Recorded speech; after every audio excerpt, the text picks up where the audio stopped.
they're a young hockey club, and they've got a long way to go. Speaking of youth, Mickey, they have one of the brightest young stars on the pro hockey horizon in Wayne Gretzky. Well, this is true. Wayne Gretzky, an 18-year-old boy from out of Canada, played 1 year of junior hockey and had, I think, 162 points.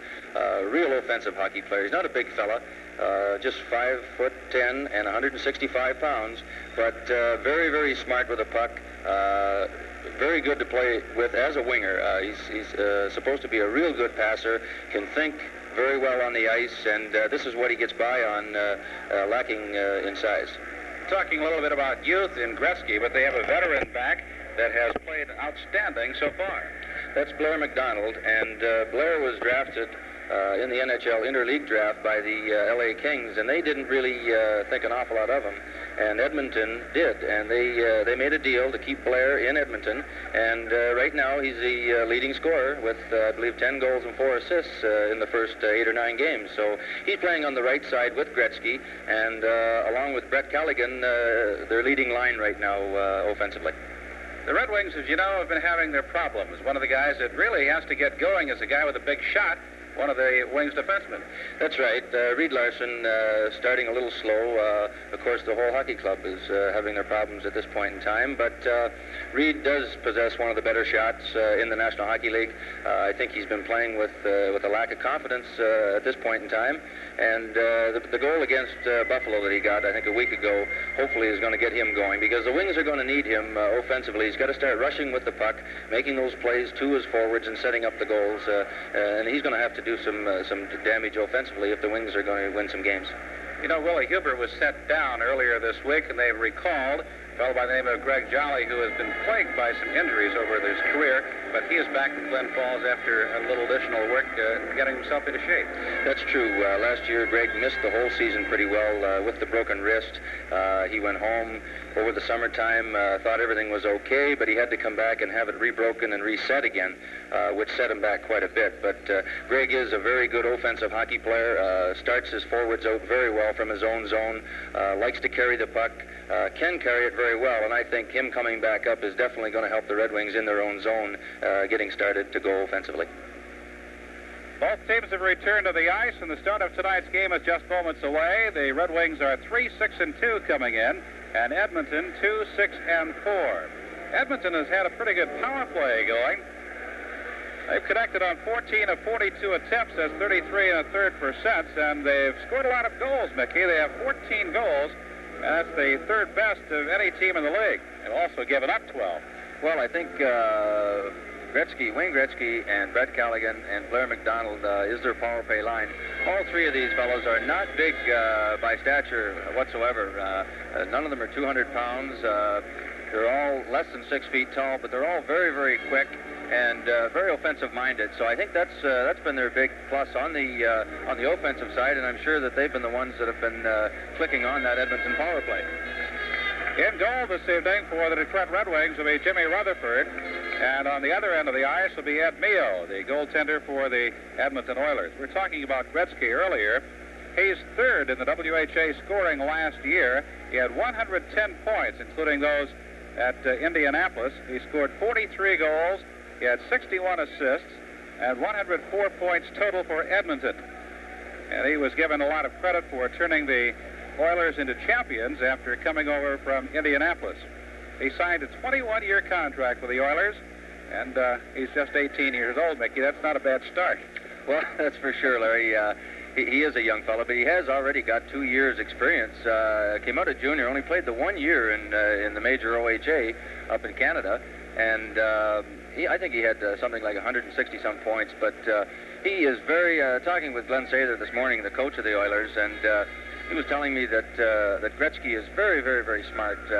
He knows just what to do with that puck, and with his lack of size, of course, he's got to be smart out there. He's going to have these big fellas on these other clubs taking runs at him, and he's just using his head out there, doing some real quick thinking on his feet, and setting his wingers up, and so far it's paid off because both his wingers are playing very well.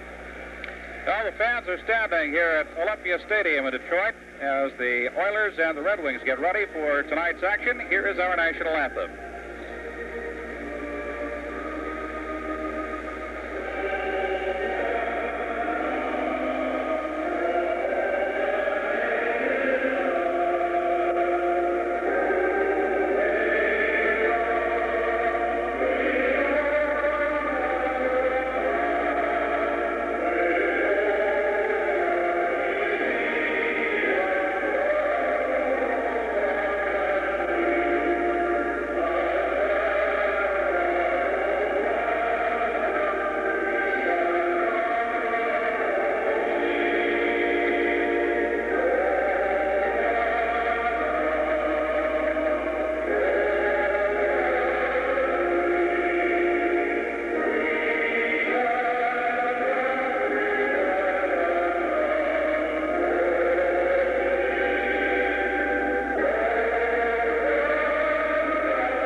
officials tonight. Bob Myers is the referee.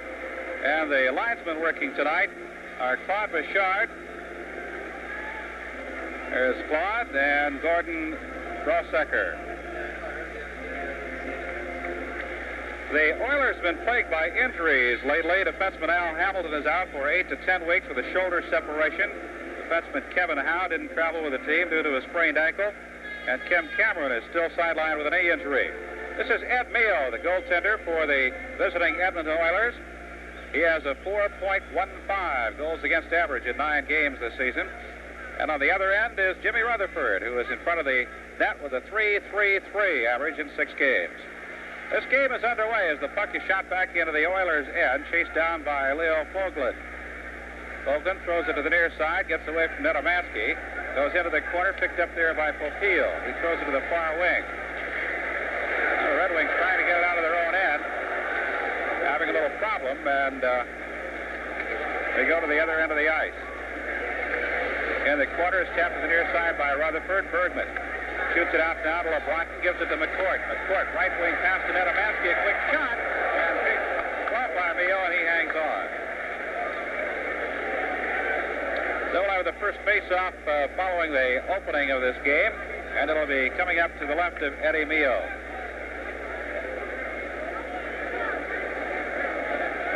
Look at the Oilers bench making their debut in the National Hockey League after a highly successful season in the WHA last year.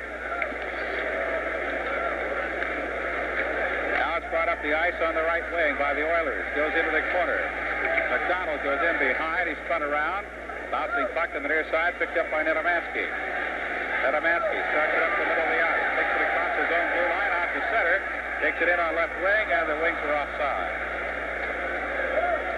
We see Greg Jolly there, Larry, jumping right up and trying to make things happen. Went up with Nedomansky, and unfortunately just half a step offside. But this is what Greg's going to have to do. This is what they want him to do up here. They want him to lead this club offensively, and especially getting the puck out of his own zone.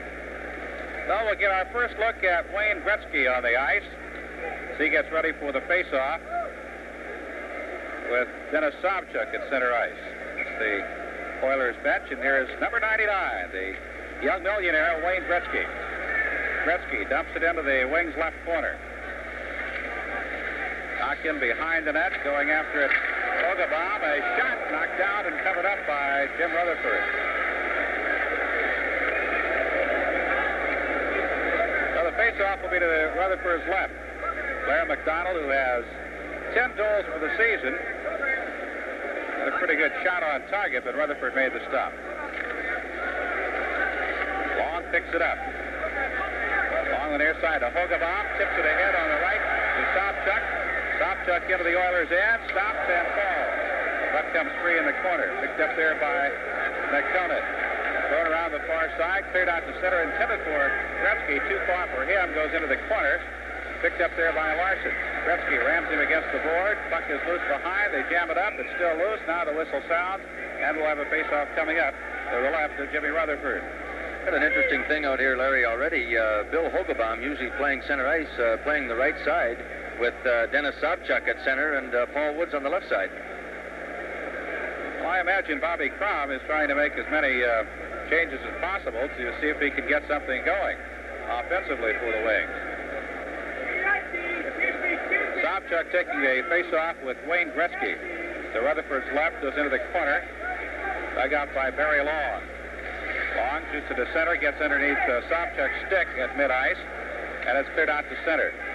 Gretzky picks it up there. Gretzky into the Red Wing zone. A drop pass is picked up by Woods.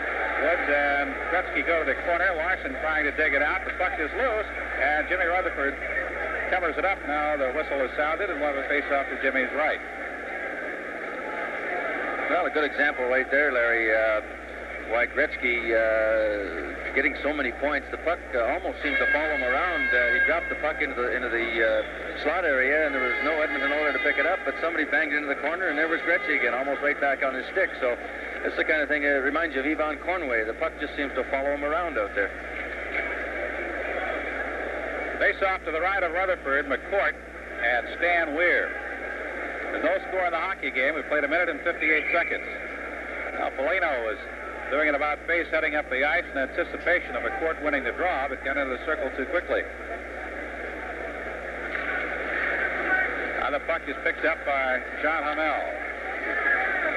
Got underneath the stick on the far side along the boards. It's jammed up there by Thompson. And a pair of Oilers along with Lumley. And we'll have a face-off to the left of Rutherford.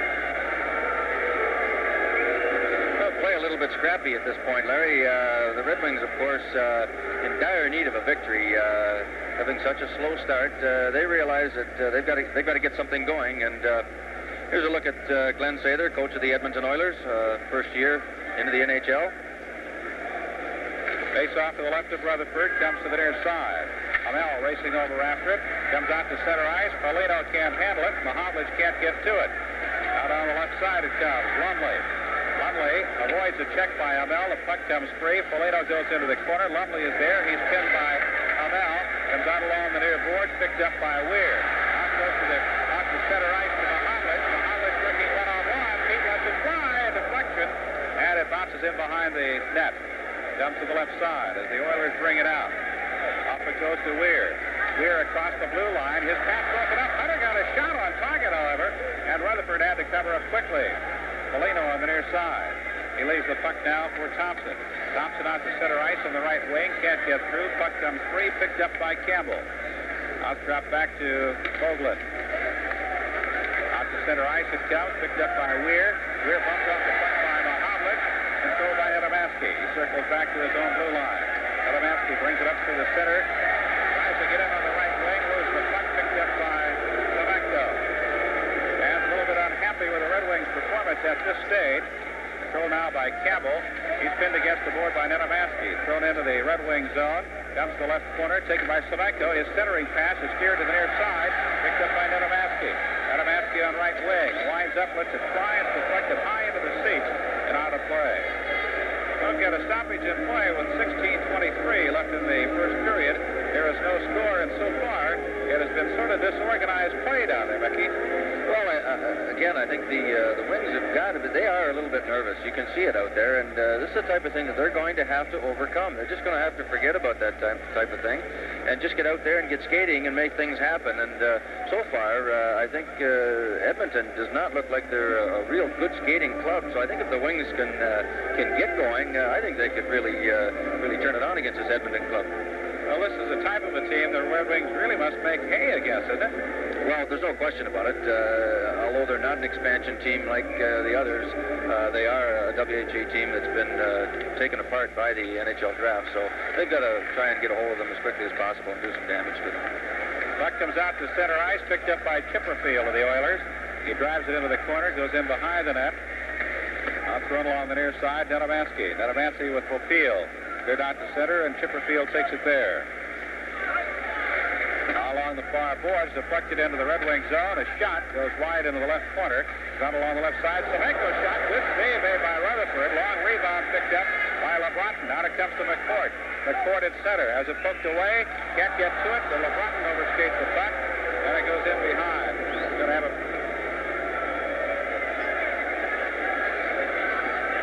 Apparently we had it offside. I didn't hear the whistle, Mickey. No, I thought there was somebody out of the crowd again with a whistle, but he did step offside. There's Vaclav Nedemansky, last year the Wings' leading goal scorer, and this big fella's got to be putting the puck in the net for the Red Wings to be successful. Chipperfield and McCourt with the puck going back into the Oilers' end. Near side is taken by Popeil, shoots it into the Red Wings' end. Rutherford out of the goal mouth, flips it up into the seats. Face-off to Rutherford's left. You know, they used to say, Larry, that in the WHA, the game was a little bit slower, or much slower than the NHL, and so far I'm seeing an example of it here. Edmonton seems to be just going about half a speed right about now. There's Dale McCourt circling in for the draw, which will be to the left of Jimmy Rutherford. Puck is loose. A shot from the blue line, kicked away off the stick to Fulton. Another shot from the left side is deflected wide to the right. On the right wing boards. Comes over the left corner. Now in behind. Rutherford throws to the far side. And it's controlled by LeBronton. Out it comes to center ice. Picked up there by Popeil. He shoots to the near side. Semenko dumps it into the zone, and Jolly goes to the corner. He's turned around, trying to go for the face-off. It's jammed up against the boards. One of the face-off to the left of Rutherford. There hasn't been much flow to this hockey game. Well, Edmonton right now seem to be dumping the puck in, grabbing and holding, and the Wings, like I said before, the Wings are going to have to just get away from them and get that wide-open skating going. This is what the Red Wings do not need at this point in time, is to get lulled into that type of a hockey game. They've got to get out there with their skaters and really get going. Face-off goes to the left corner. On the near boards, Hicks tries to keep it in, picked up by Hogebaum. Hogebaum with a left wing pass going off to Glenn Hicks. Goes into the corner, and it's still loose as the two men wrestle, and finally the whistle sounds, and Hogebaum in pretty good action here as Hicks and Hicks go after each other, and they are brothers.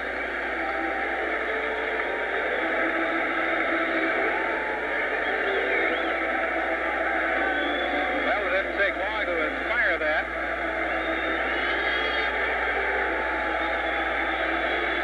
We're going to see a little more action. We get Dennis Polonich over on the right side of the ice. And I believe that's Doug Hicks that he's with, Larry. Dennis Polonich, with Glenn's brother out in front of the Edmonton net. We've seen a picture of them there. Dennis definitely outsized. Doug Hicks, a big fella. Nobody going to bother with them. They're going to just sit there and try and get each other down. Here come the linesmen now. They'll try and get them apart. I'm not sure that the linesmen saw them. They were so involved with the activity over in the corner. Probably not, but I would imagine they'll probably be going on for a couple of minutes each just for roughing. That's Doug Hicks wearing number 5 for the Oilers. I apparently was looking at the wrong number. I got them confused. Glenn Hicks, the Red Wings, is the older brother of Doug Hicks of the Oilers. We'll get these penalties here in short order and pass them along to you.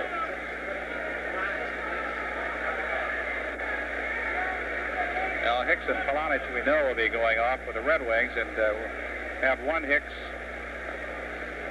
Or Hicks will be one for the Oilers, and we'll have to pick up the other man here. I didn't see him go in.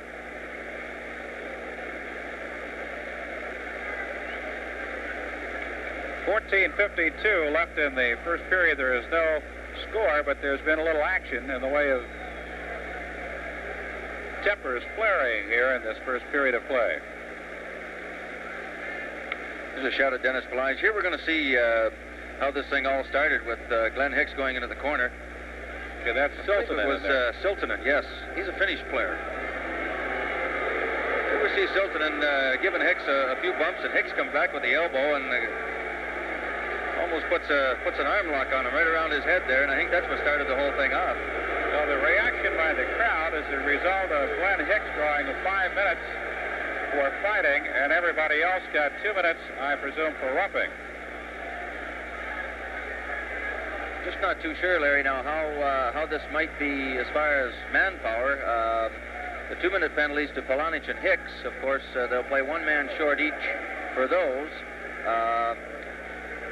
I guess they'll probably be playing 3-on-3 for the first, I believe, 2 minutes, and then Edmonton will have a 3-minute power play, of course, if they don't score a goal. So the Red Wings come out on the losing end of that stick.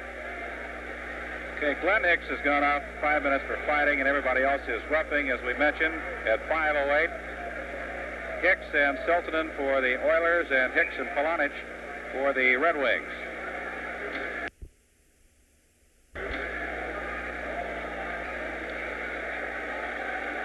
Well, another look at Glenn Sather, and he's got to be pretty happy with that decision. That's going to give the Oilers a 3-minute power play when the original 2-minute penalties are up. About ready for the face-off now to the right of Mio. Goes into the corner, controlled by the Oilers. Coming out on the left side now, up the middle of the ice. Popeil. Leaves it for Weir. Weir has it knocked away. Comes back near the blue line. Campbell throws a pass to the right wing to Popeil. Tries to get in, poke checked away nicely by Larson, and it comes out. Price picks it up. Price tries a shot. Larson knocks it down. Tries to get it out to Netemansky. Here's one-on-one. Netemansky on right wing. Stops. Takes it to the middle of the ice. Doesn't take the shot, however. Comes out to the left point. Back it goes now to Larson. Larson having trouble. Gets turned around, and the Red Wings lost possession when it looked like Netemansky might be very dangerous coming down one-on-one. Now the Oilers bring it to center ice. That's Weir as it knocked away by Larson. Picked up by Miller. Miller takes it to the right side, knocked off his stick by Fogler. Fogler goes to the corner. Comes out the right side. Ahead to Weir. Weir moves it off now to Campbell. Now checking onto the ice, Dave Hunter for the Oilers. And Campbell has to go back to get it. On the right side to Fogler. Out it comes to center ice. Flying down the right side, Hunter turned around, moves the puck. Now here's 2-on-1. Larson. Larson stops. He had McCourt. Shoots. McCourt tried to tip it in, and it was gloved by Eddie Mio. Oh, a lot of ice out there, Larry. A lot of room to move around. And Detroit, of course, having Netemansky out there and the skaters, it looked like the better skaters here. Here's a shot of Larson coming down, pulling up at the blue line, letting McCourt go in front of the net, and then Reed trying to take a screenshot, and Dale trying to tip it in. A good grab by Mio. But actually, I think Detroit has the advantage here with their skating ability.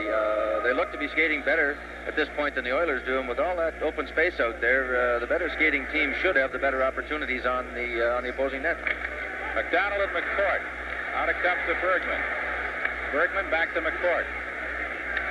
McCourt has it poke checked away. Thrown out to center ice. This is McDonald. McDonald with a shot. He shot it wide as Rutherford came way out of the goal mouth. Out it comes to McCourt. McCourt racing down to the right wing. Winds up, shoots. He shot it wide to the left, and it comes all the way out to center ice.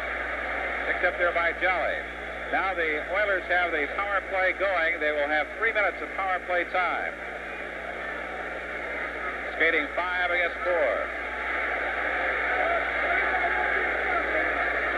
Bringing it down the middle of the ice, the Oilers. Thrown into the Red Wings end. As icing is called, and we'll go back to the other end for the face-off.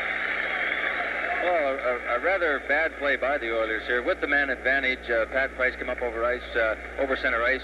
Didn't have anywhere to go. The Wings, of course, with Paul Woods buzzing around out there, can cause anybody to make a mistake. But Price dumped it in a little too early, and they're called for icing. But with the man advantage, you should be going up 5-on-4 and trying to slow it down and make the right play at the Wings blue line. Look at the Oilers bench. We have a scoreless game at the moment. 12:22 left in the first period. Draw comes all the way back to the Red Wings end. Rutherford leaves it for Bergman, and he drives it the length of the ice. Now Doug Hicks picks it up. Hicks along the far boards, intended for McDonald, and it comes out to center, picked up by Paul Woods, and he drives it back into the Oilers end. Coming out the right side, Doug Hicks. Ahead it comes to center ice to Gretzky. Gretzky with a pass intended for Callaghan, broke it up. Gretzky gets it back.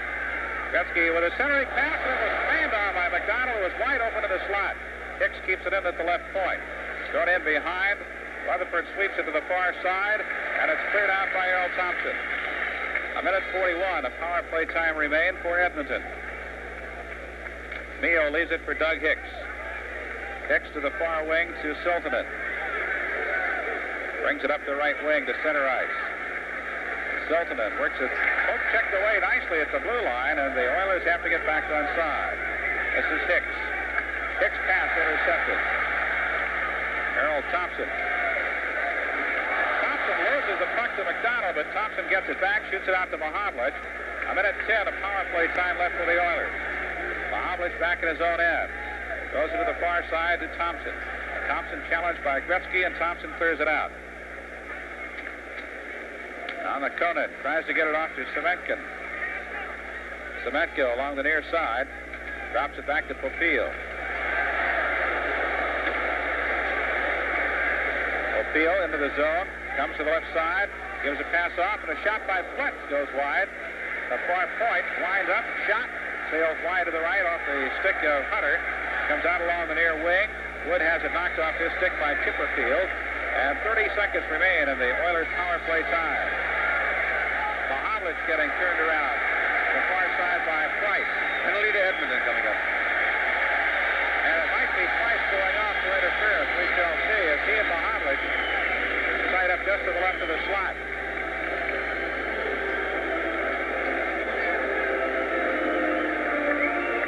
It is Price skating over to the penalty box. And the power play time will have been negated with his entry to the penalty box. With 22 seconds left in the Oilers power play time, Oilers no longer have the power play, and with the expiration of that 22 seconds, the Red Wings will have a power play. I don't know if we're going to see that, Larry, on the replay or not, but the penalty taken by Price, a direct result of Paul Woods hustling in, dumping the puck in, chasing it, and as a result, one of the Edmonton players reached out. I don't know if it was hooking or not, put the stick in there, and an interference, I guess it was. At 9:46. But this is what the Red Wings are going to have to do, get in there and make it happen, and I'm sure that so far, I think as we've seen, Edmonton will make mistakes if the Wings press them. Face-off will be to the right of Eddie Mio. No score in the game. Puck is loose. Raked out by Fogelin. Fogelin behind his own net. Starts it up the right side, gets a return pass. Fogelin ahead now to Hunter.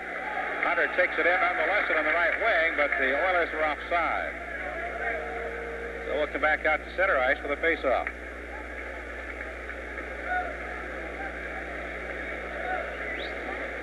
Here's Stan Weir, Larry. He's an old California Golden Seal back in the old days when Charlie Finley had the hockey club out in Oakland, California. Good skating centerman. In 7 seconds, the Red Wings will have a power play. Face off at center ice. Weir and McCourt. Hunter gets it off to Weir on the left, and now the Red Wings are back at full strength and have the power play on. Puck goes in behind the net, picked up by McCourt. McCourt comes to the right corner. McCourt tries to feed Mahovlich, but it went through. Well, I think we're going to have a penalty to Detroit here, Larry. Danny LeBratton out in front of the Edmonton goal, trying to set up a screen. I think he gave Lee Fogelin a little cross-check in the middle of the back, and referee standing right there caught him, so that's going to even things up. Yeah, so much for the Red Wings power play, which lasted about 10 seconds.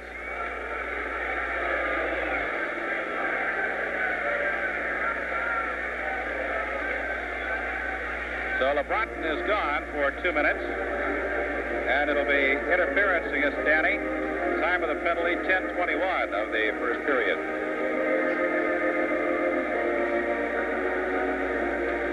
There's Danny LeBratton seated in the penalty box, and to his left is Pat Price, serving 2 minutes for interference for the Oilers. Campbell sends it to the far side. Picked up on right wing by Fogelin. Fogelin drives it to the corner. Foligno picks it up for the Red Wings. Foligno being back-checked by Hunter. And Foligno has to go back to pick it up. And so maybe a hold should be called there. Mile having a little trouble. Finally clears it out to center ice. Campbell on left wing. Campbell fires it into the Red Wings' end. Rutherford leaves it for Hamel. Hamel turned around. Gets it started to Mahovlich on the left corner. He shoots it out to Foligno at center. Poked off his stick, picked up by Bergman. Bergman takes it in on right wing. His centering pass is stopped by Mio, and he covers it up.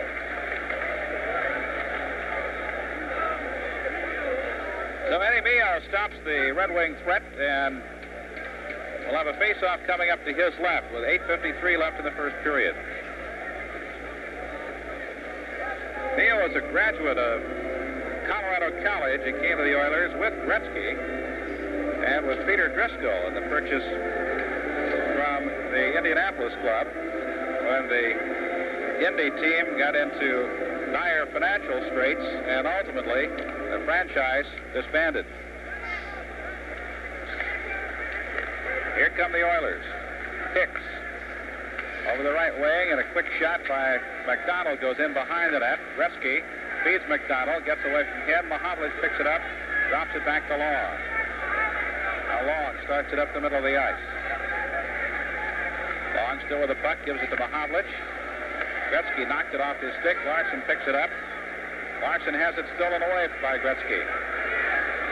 Now Gretzky goes all the way back to his goal line and then starts it up the left side. This is McDonald. Now the Oilers have the power play as Price checks back in. Foligno in his own end. 27 seconds of power play time remain. Foligno drops it back down to Long. Sobchak back in his own end, gives it to Woods. Woods drops it back to Larson. Good job of penalty killing here on the part of the Red Wings. Larson with it now. Takes it across the blue line to center. Takes it down the left wing. The end of the corner. Takes it behind. He had Woods coming right down the slot, but he was a little late in getting the pass to him. Woods in the corner along with Hicks. They jam it up there and have a face-off to the right of Ed Mio. Well, Edmonton, Larry, really, I don't know if I'm just seeing it, or maybe it was because the other games that we've seen, Philadelphia and Buffalo games, were much faster, and I don't know that Edmonton, outside of the Gretzky line, doesn't possess the great speed. Of course, as I mentioned, the WHA was not known for its quickness. It was more of a bump-and-run game, and they seem to have the Red Wings playing their type of game right now, and both sides seem to be just throwing it in, chasing it, and trying to keep something out of their own goal rather than make something happen offensively. It's almost like watching a game being played in slow motion. We haven't seen anybody break out for the most part. Jolly with a shot from the left point goes into the right corner along the near boards. Bergman trying to dig it out along with Semenko. Now Sobchak with a shot off to the left side, with a shot by Ogabon is covered up, and we've got a big battle again. Semenko is holding off the Red Wings' Greg Jolly. The real action is now to the right of the goaltender. As you can see, it's screened by the players.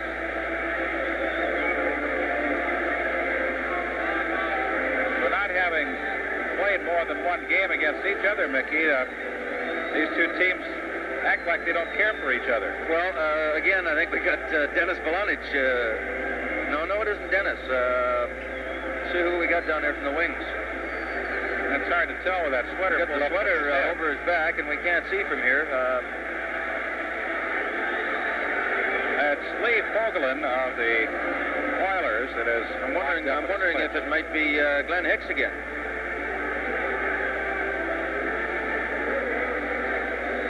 Well, yes, it is. In a moment. Yes, it is. Well, I believe there's your reason for it. Glenn gave it to Siltanen a few minutes ago, and I think the Edmonton player took a little exception to it and wanted to get back at him a little bit. So I think that's what started that ruckus.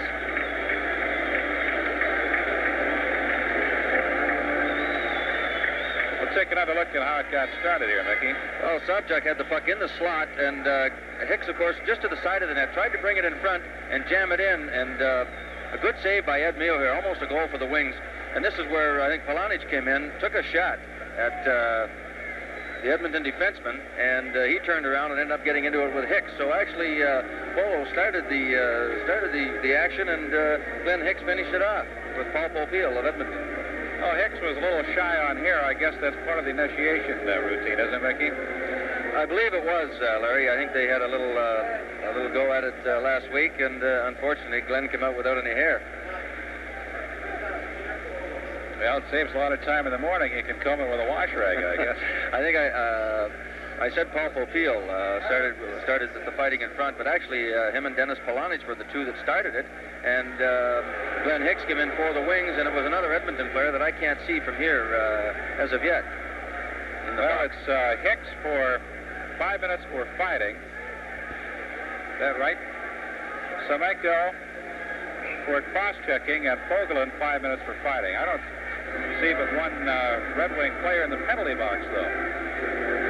Well, we've got Glenn Hicks in the box for Detroit, and I believe Dave Semenko is in for Edmonton, and I'm not sure if that may be Lee Fogelin, also the defenseman that may have been fighting with Glenn Hicks, because Semenko was out in front of the net shoving and pushing with somebody else, so he may have picked up an extra 2-minute minor. I believe that's what's happened.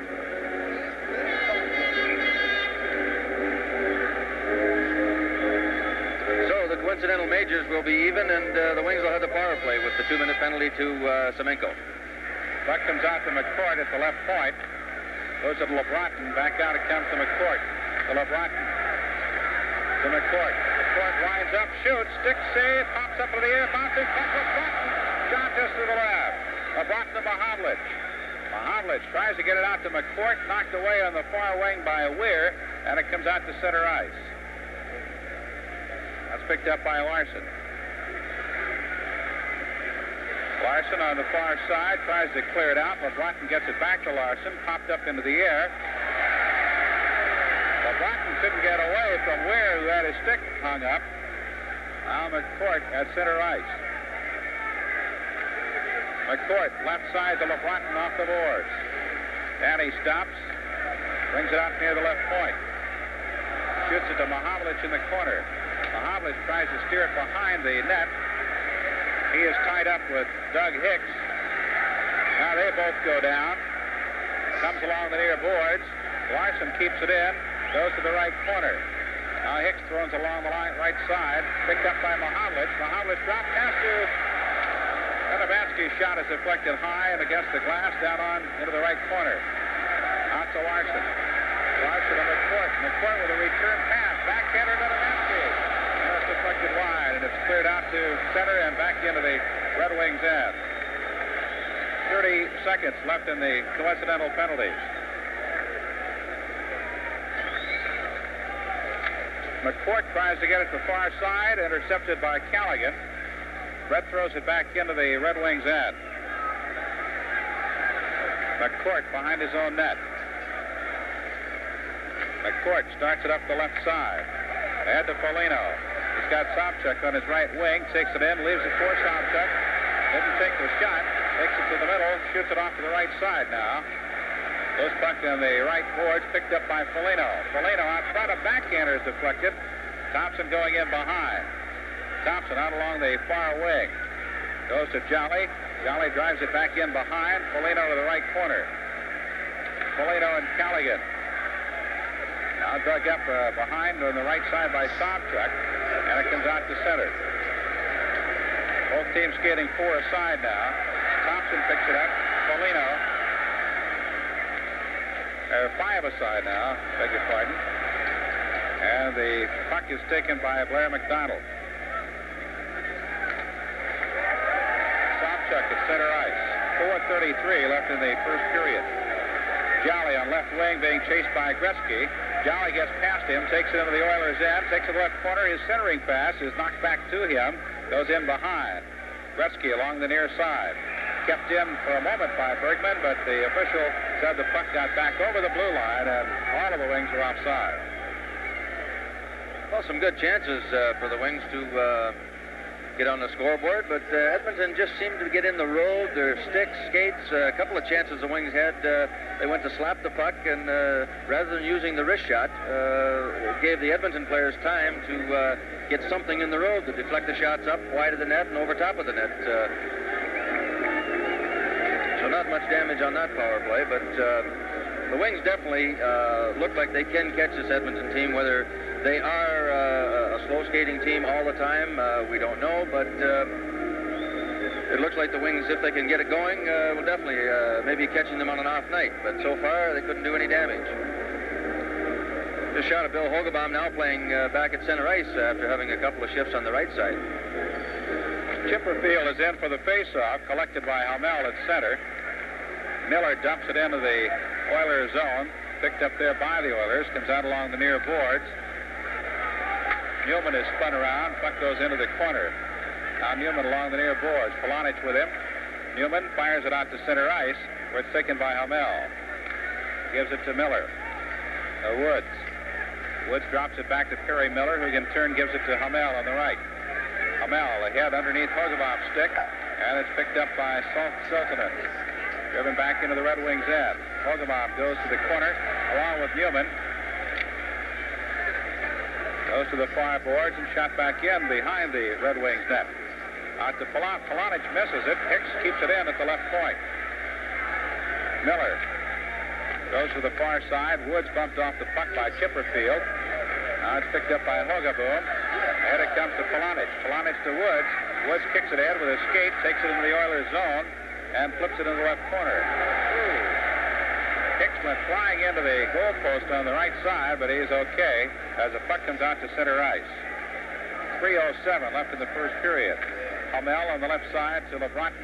LeBronton parallel with his own blue line. Finally drops it back to Polonich. Polonich gives it to McCourt. McCourt takes it down the slot. There's nobody there, and it's collected by the Oilers. Brought out on the far side by Popeil. Shot into the Red Wings' left corner. Along the near boards now. Popeil with a shot. Gloved by Rutherford. Drops it behind. Hamel the far side to LeBronton. He shoots it to Nedomansky at his own blue line. Nedomansky with a pass ahead intended for LeBronton. Deflected far. And Mio shoves it back behind the net. McCourt tries to center. He had Nedomansky in the slot. He feeds him. He shoots. Great save by Mio. This puck again. Nedomansky knocked down. And the puck is loose. And it's straight down to center ice. Boy, Nedomansky was left wide open in the slot for a pair of shots. Eddie Mio made a couple of fine saves. Nedomansky's pass knocked down by Weir. And it's dumped into the Red Wing zone by Dave Hunter. Now Larson throws it back to the far side. Too far for Miller. Picked up by LeBronton. LeBronton brings it out to center. Feeds McCourt. Drops it back to Miller. Miller to Larson on the right. Larson dumps it in. Mio leaves it behind the net. Picked up there by Cowboy Fleet. Out it comes on the right side. A left wing pass. Comes out to center ice. Overskated by Weir. Picked up by McCourt. And we've got a whistle, and it looks like we'll have a penalty.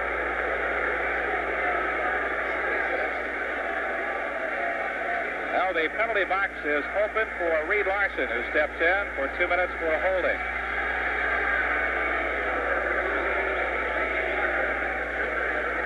A minute 40 left in the first period of a scoreless hockey game. Well, the long pass, Larry, came out of the Edmonton zone, and the left winger for Edmonton had Larson beat. With Stan Weir as well, they would have had a 2-on-1. So Reed reached out and put the bite on the Edmonton player, and he's going to sit it out for 2 minutes. So with a minute 40 left in the first period of a scoreless hockey game, the Oilers have the power play on with McDonald, Gretzky, and Callaghan on as the forwards. Hicks and Siltanen are the defensive pairings for the Oilers as they bring the puck up the ice. It's behind Gretzky. Goes back to get it. Now the Oilers move it off to Callaghan. Callaghan on left wing. Stops. Moves it out to the left point. Hicks winds up, shoots, deflected. Off it comes down to the center ice to Thompson.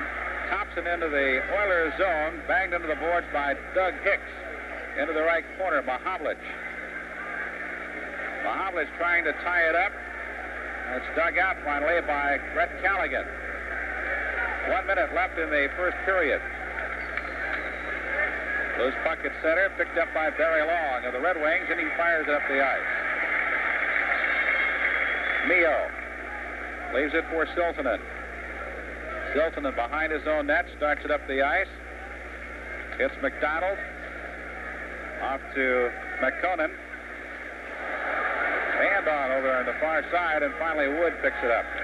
30 seconds left in the period. Wood tries to clear it out, does. Picked up by Long. Long drives it back into the Oilers' end.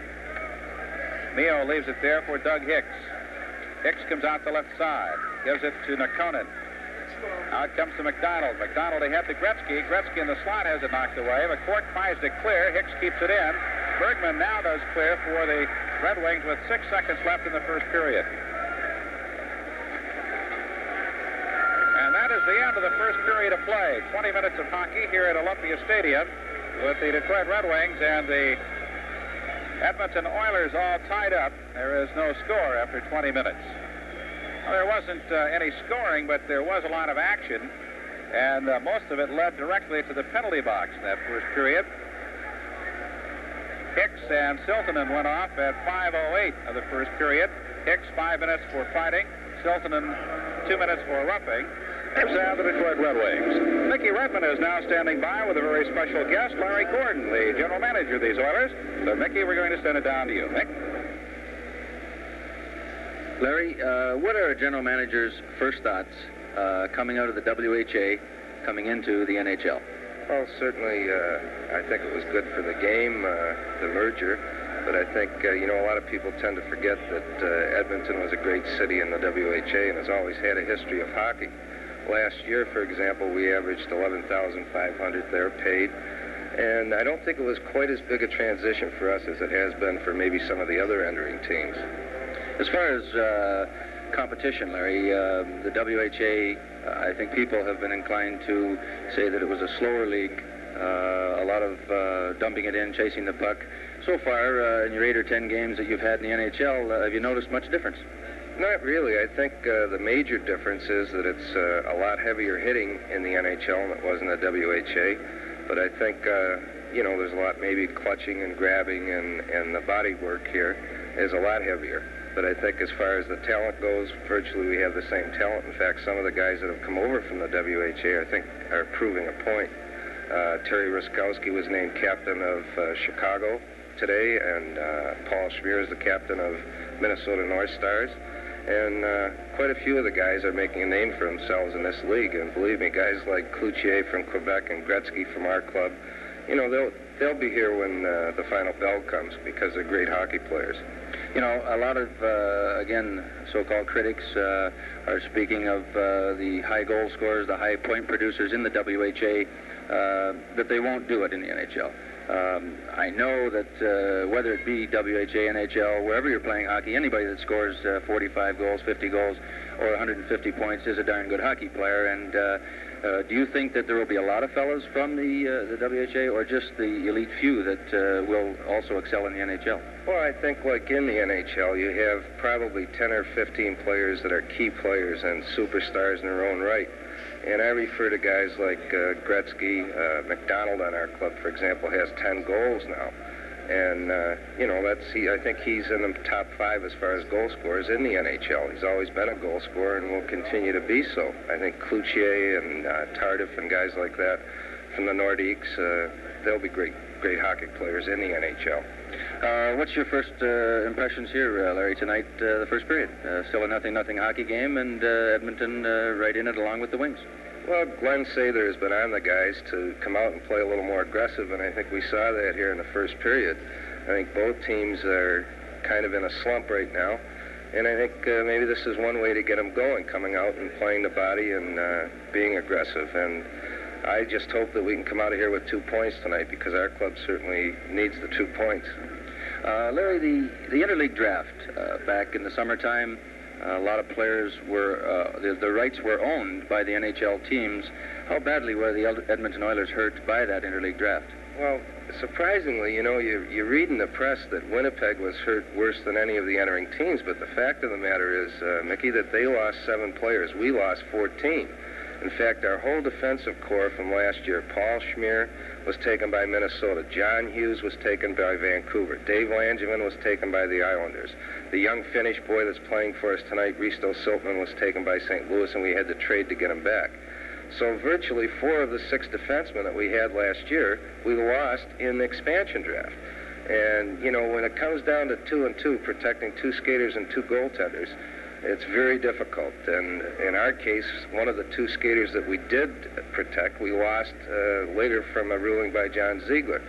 But, it's just very difficult coming into the NHL as an expansion team with just the nucleus, in our case, of Wayne Gretzky and 2 goaltenders. And we really had to build a club from there. And Glenn Sather and Brian Watson and Bruce McGregor have done just a great job in that area, and we're very proud of the team that we do have now. Do you feel that you had any better chance coming in? You're well aware of the other expansion that's taken place in the NHL. Did Edmonton have and the other teams have an advantage over the original expansion teams? No, I think that certainly our teams, the 4 that entered this year, definitely had an advantage because anytime you can protect a skater like Wayne Gretzky or New England Mark Howe or Quebec like Cloutier and Winnipeg with Lukowicz, then at least you have someone to build your squad around. And certainly it was a lot more than Vancouver or any of the other teams that came through the other expansions of the National Hockey League. Very quickly, Larry, Edmonton, I know, a beautiful city. I've been there myself a few times. I understand you have a new rink out there. How's it going? How have the fans reacted to the Oilers in the NHL?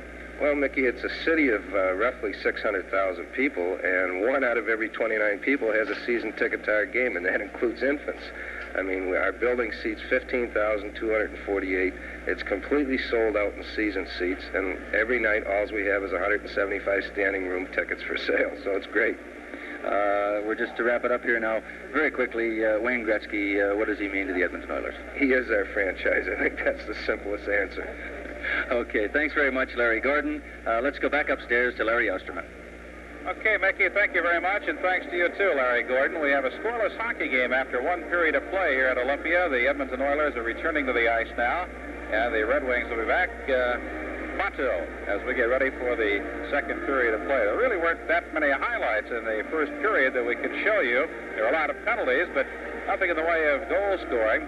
But there was a big battle in front of the Oilers' net late in the first period when it looked as though the Red Wings might be able to break this scoreless tie, but they were unable to pump it home, and the Red Wings will be short-handed when we begin the second period of play, as Reed Larson will be filling out the final 20 seconds of his penalty time. So the Oilers will have that 20 seconds of power play time remaining as we get ready for the 20 minutes of action here in the second period. To take a look at this scramble here, as Ed Mio is under duress here as the Red Wings put a lot of pressure on. You see Nedomansky coming right down the slot now. McCourt gets it to him. Mio makes a fine save. The rebound comes right back out. LeBrotten had a shot at it. Here is Nedomansky once again. That was knocked down by the defense. And finally the puck comes free, and Mio is no longer in danger. We made a couple of fine saves there and got some help from the defense to keep this a scoreless game after 1 period of play.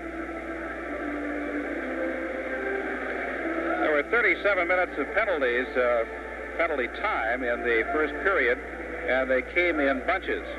We had 1, 2, 3, 4 fighting penalties, which accumulated a fast 20 minutes of penalty time in that first period.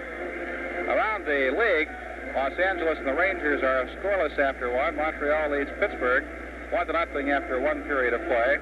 Toronto and St. Louis are scoreless after 1 period, and Philadelphia and Quebec are scoreless after 1 period. Winnipeg and Washington scoreless after 1 period.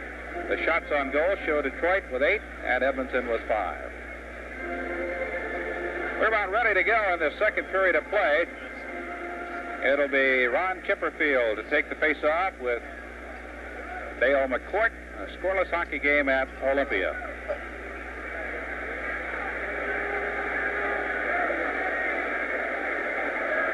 Detroit 3-6-2 coming in. Edmonton 2-6-4, and we're underway in the second 20-minute period. And the puck is thrown to the far side as the Oilers control, and it's drilled into the Red Wings right wing corner.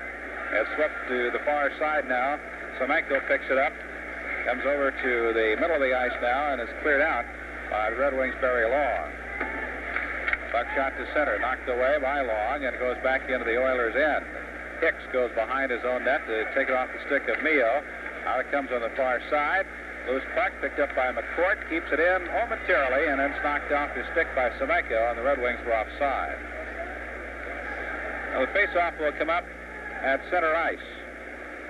And the Red Wings are changing defensemen as Miller and Hamel come on.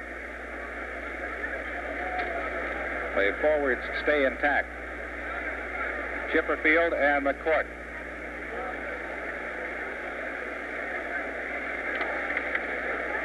Hamel takes it for the Wings. Hamel bumped off by Hicks. The puck is loose in the corner, thrown around the near side by Campbell. LeBrotten with a centering pass. Nedomansky's shot is knocked down. LeBrotten with a shot, he scores!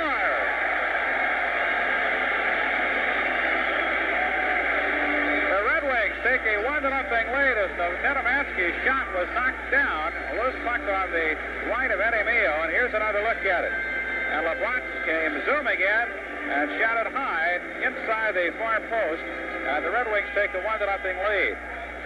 Here's another look at it. LeBron actually it was deflected by Mio's pad up into the top part of the net, and the Red Wings have taken a 1-0 lead. That goal coming at the 47-second mark of the second period. Silton in the corner. Brings it up the middle of the ice.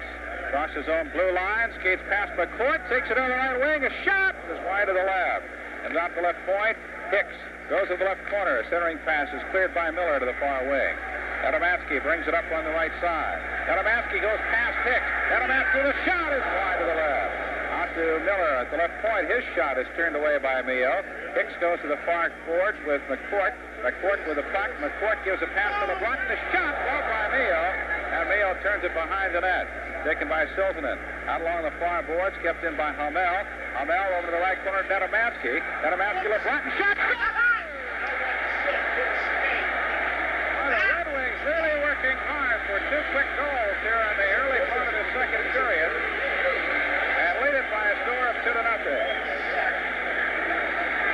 Well, here's Nedomansky with the puck in the corner. Centered, hit John Hamel's skate and sat right there. And Danny LeBratton, Johnny on the spot, banged it in for his second goal in the same shift.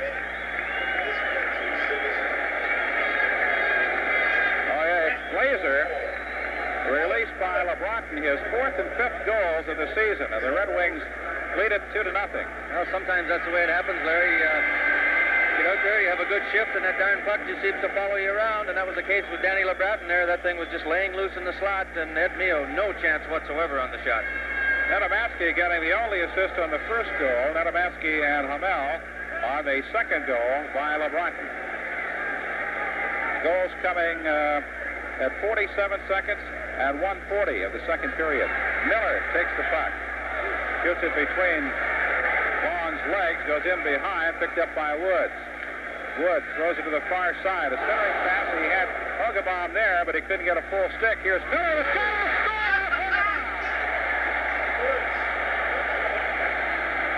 Hogebaum deflected the puck past Vail, and it's 3-0.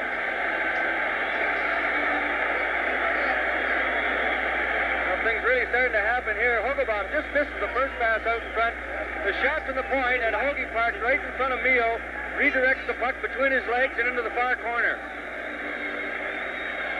Everything going right for the Wings now. Now Woods got the puck out to the point. He'll get one of the assists. Hogebaum the goal, his second of the season, and this comes at 2:09 of the second period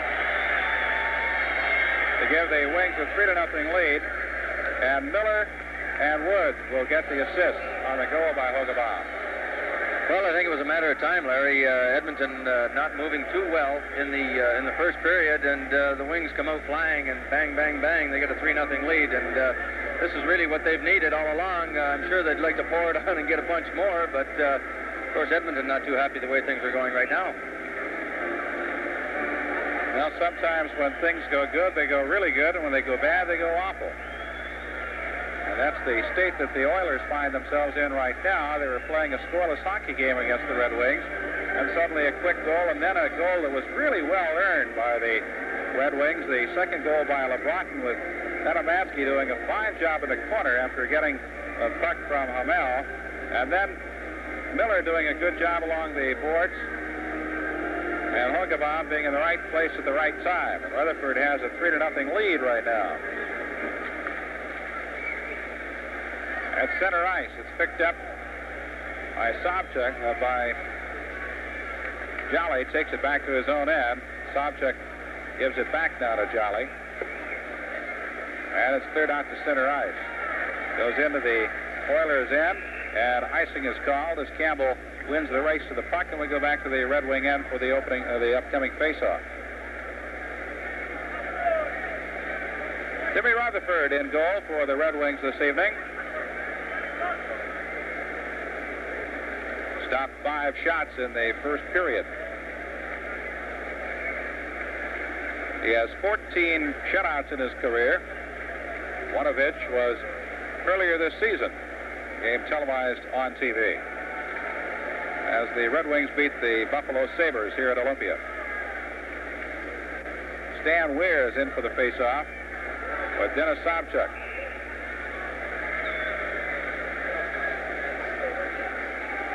Face-off to Rutherford's left. Picked up by Bergman. Thrown to Polonich. Polonich left wing pass. Hicks can't get much of a shot away. It's deflected, goes to the corner. Hicks loses his helmet. Goes in behind. Dug out by Polonich. Out it comes to the point. Bergman with a shot and a slap by Mio, and he hangs on. Well, there's some pretty good banging around going on down there. Hicks and Price bump each other following, and Price is going to go off.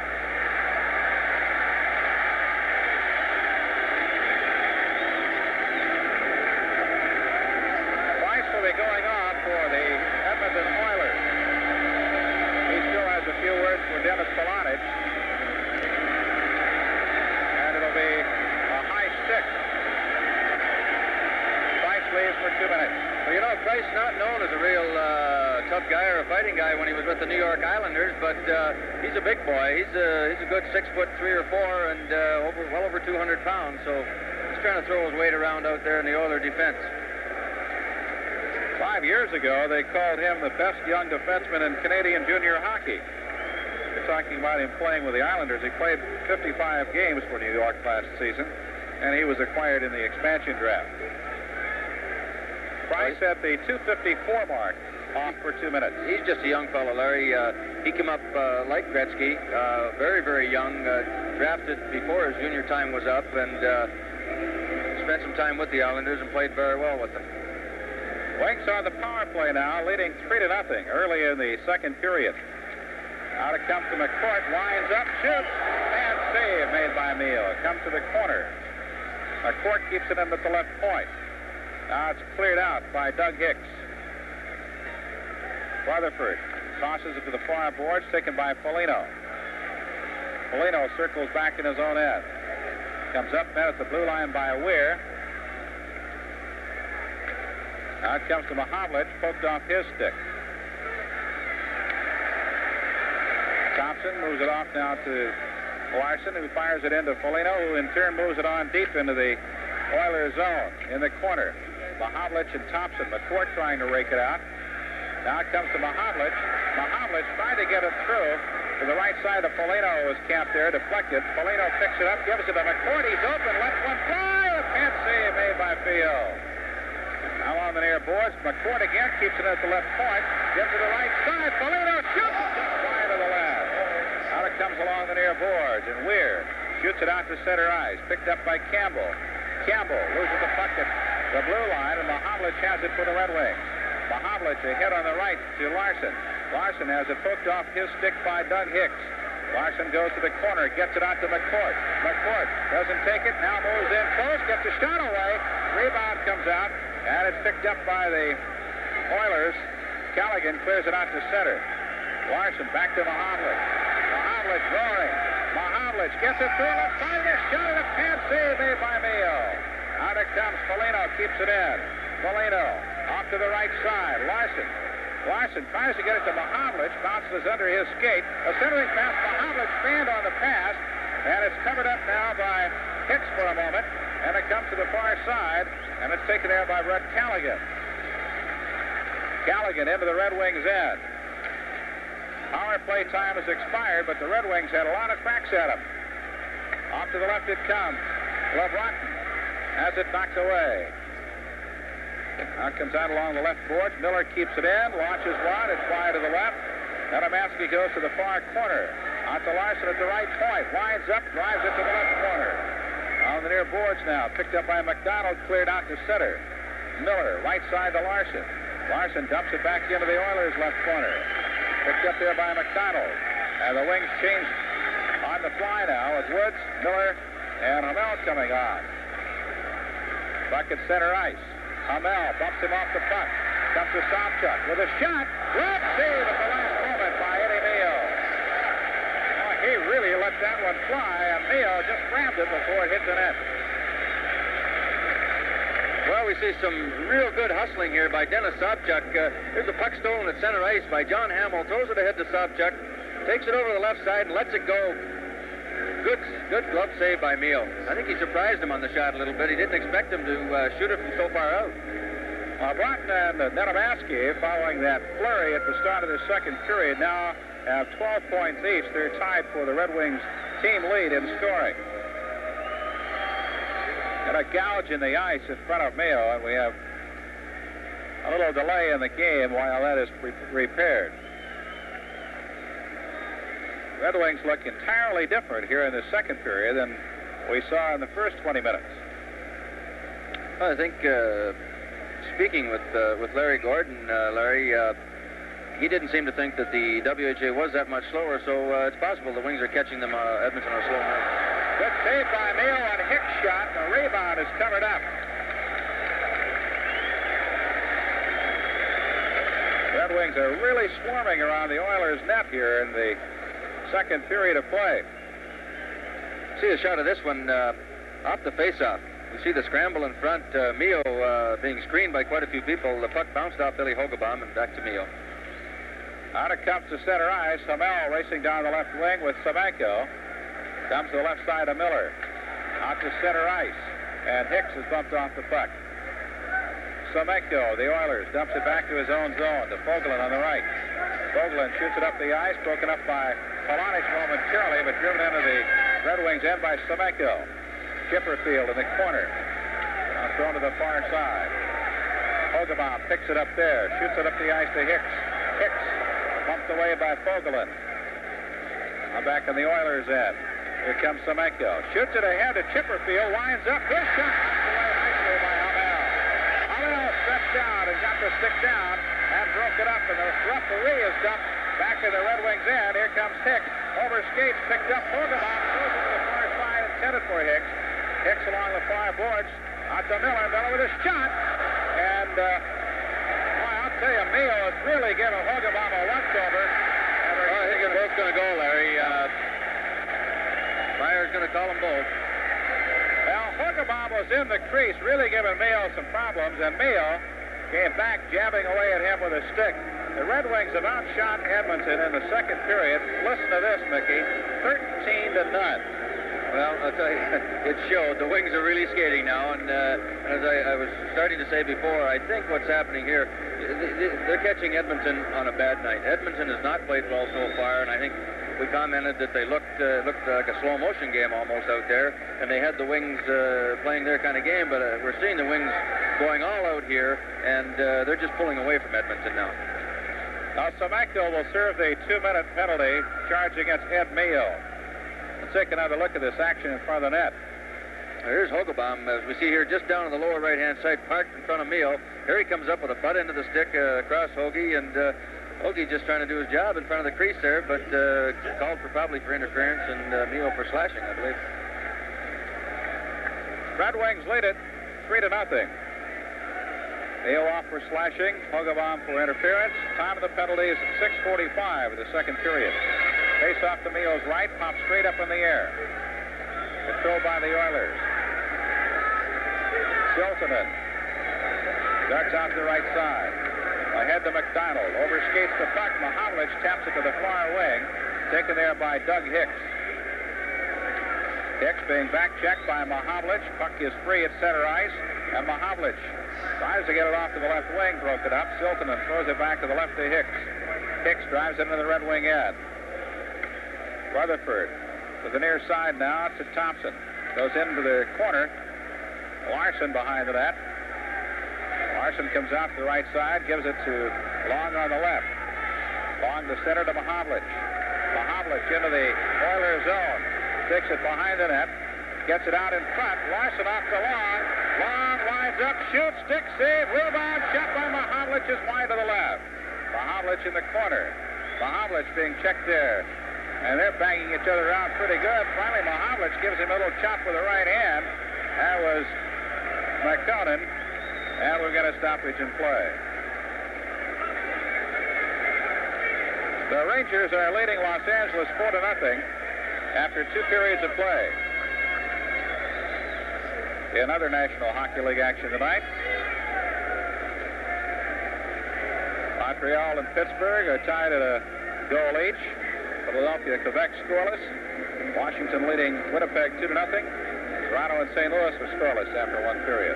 You know, the funny thing about that last rally, Larry, is that Big Pete Mahavlich started the play out by sending it back to the point for the shot, and makes a good play, and the lefty fenceman took the shot. The puck came right back to Peter in the slot, and he almost banged in the rebound. So it's a tough spade work in the corner can pay off for you.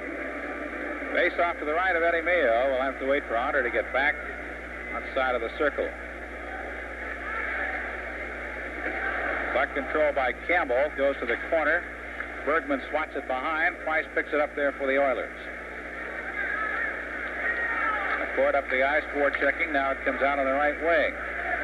Hunter takes it to center and dumps it into the Red Wings end. Goes to the far side. Nedomansky in the corner, overskates the puck. Campbell and Nedomansky. Now it comes out to Bergman.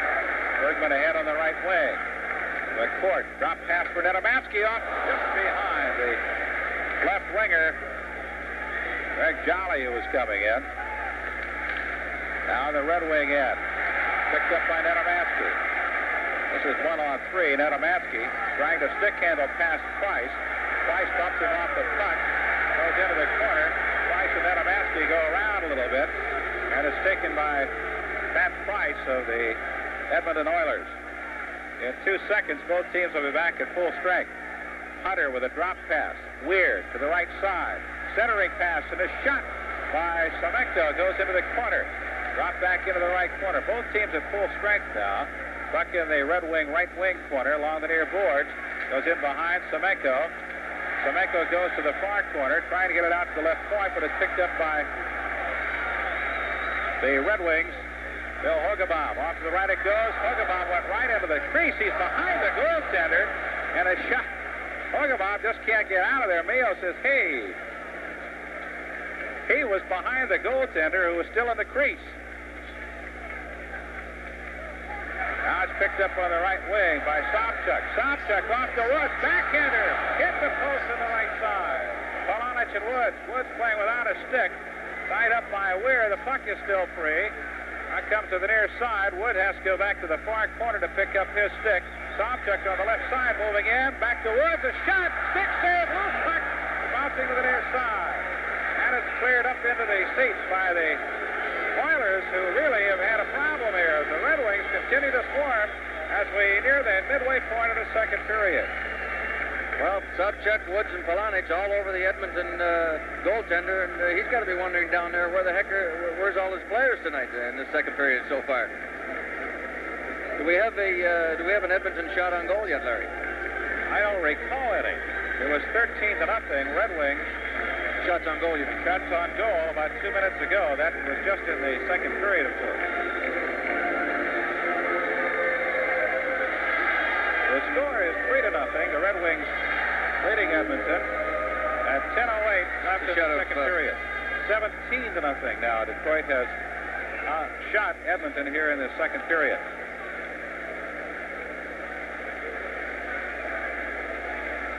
Boglin leaves the puck now to Chipperfield. It's out along the right side. At center ice, Long. Shoots it off to Hicks. Shot back into the Oilers' end. Polonich pinned against the boards. Puck is loose. Picked up by Popeil. Throws it to the near side. Fleet bumped off by Hicks. Now picked up by Popeil. Moves it back to Boglin. Boglin tries to clear. Bounces off Sobchuk's skate. Now lifted into the air. Chipperfield has to go back after it. Hicks really gave him a shot. Puck shot into the Red Wing end. Going after it is Nealman. Goes in behind, and it's dug out by Polonich. Polonich up the right wing. He's got Hicks out front. Feeding with a perfect pass, but he can't quite get to it. Hicks was detained as he hit the blue line and threw him off stride just enough, but otherwise a perfect pass coming to him. Well, you know, I don't think we're going to see the end of the Wings tonight. The way they're skating, and they've got Edmonton down now. The position that they're in after the first 10 games, we could see a lot of goals here scored tonight because Detroit definitely needs the momentum, and they're not going to stop working out there all night long unless Edmonton does something different to counteract it. Well, they looked very flat in the first period, but they came roaring in the second period, scoring a goal at 47, 140, and 209. to take a 3-0 lead. LeBronton getting a pair and Hoogabaum one. That's the way the game stands at 3-0 with 9:02 left in the second period. On the right side comes Gretzky. Gretzky moves it ahead now on the left wing to Callaghan. Callaghan dumps it in the corner, taken by McDonald. McDonald off the left point, a shot by the man at the left point, sails wide in the corner. Goes in behind the net. Foligno takes it for the Red Wings. Knocked off his stick. Gretzky digs it out. Feeds it to Callaghan. Out to the slot. And a shot by McDonald is stopped nicely by Rutherford. Comes out to Mahavlich. Mahavlich to Foligno. Foligno down the slot. Bumped off the puck at the last moment. We'll get a penalty coming up against Brett Callaghan and possibly save the goal. Hamel's shot is knocked away. Gretzky picks it up, and the delayed penalty is whistled down.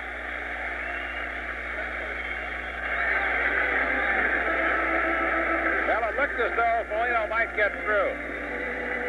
Well, I think he was through, Larry, and not a bad penalty on the Edmonton player, Hicks, because Mike Foligno would have had a good opportunity on Ed Mio if he hadn't have either hooked him or pulled him down or something, but unfortunately Myers was standing right there, and Edmonton will play a man short for 2 minutes. Red Wings have McCourt, Sobchuk, LeBronton.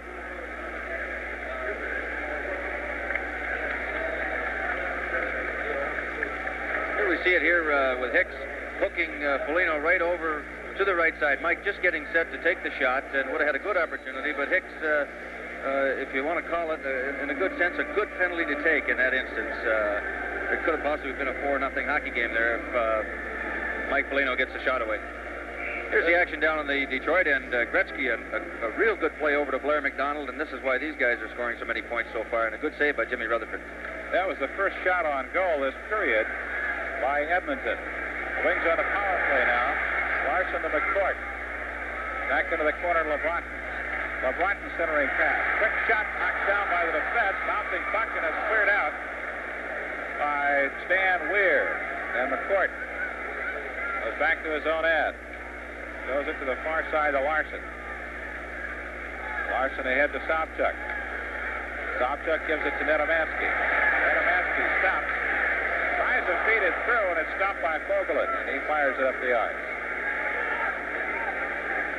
Rutherford leaves it for Larson. Now picked up by Sobchuk. Sobchuk racing down the right ring, brings it to center ice to Nedomansky. Nedomansky lets it go. It's wide to the right. Long rebound along the far boards, and it's cleared out. Well, the Wings will have to go back to get it with a minute of power play time left. Nedomansky gives it to Larson. Larson to Mahavlich. Back to Nedomansky. Nedomansky drop pass. Larson to McCourt. McCourt with a shot. Got him handcuffed. Couldn't get the rebound, and it's covered up by Mio. Oh, that puck was out there all by itself, and nobody could get to it until it was too late, and Mio made the save. Well, a big save by Mio. I don't know if he knew that he had the puck or not. He thought it was underneath him and could have been over the goal line underneath the pads. But Myers right in the right position to make the call. I believe Mio did have the puck in his trapper, but I don't think he knew or anybody else where it was. It was laying underneath him. I think Mahavlich thought he had himself a goal. He put up the stick. So Mio, after a kind of a slow first period, really being called upon now to stop a lot of the Wings' chances. Here we see in the replay, Larson makes a good move, coming in, makes a play to McCourt, who takes a slap shot. Hits Mio high on the left shoulder, the rebound right to Mahavlich, and there we see him shovel it down in between the pads. And I think they're looking for that thing to be over the line under its pads, but no chance. McCourt with a shot knocked away by Mio comes to the near side. Larry Osterman and Mickey Redmond with the action from Olympia. Here's Larson with a shot knocked down by Mio. Goes to the far corner. 28 seconds of power play time remains for the Red Wings, who are really battling. Kicked over to Mahavlich. Mahavlich brings it along the near side. Now on parallel with the blue line, gives it to McCourt. 14 seconds of power play time left. McCourt takes it to the corner. Brings it back out. Foligno had having a big battle in the slot. The puck to the far side. Larson in the corner. Larson lets it go. Pass saved by Meehl. And Foligno couldn't get his stick down quickly enough to ram home the rebound as Meehl covers it up. Well, Meehl again. He's got to be getting a little tired. He's getting up very slowly down there. I don't know what the exact count is, but I believe there's probably they probably had about 23 or 24 shots on Ed Meehl in the second period alone. At one stage, it was 17-1 here in the second period. Shots on goal with the Red Wings holding that huge advantage. We'll take, I think we're getting some additional information here. I'll bring you up to date with the shots on goal. This is a second period total, 24-2.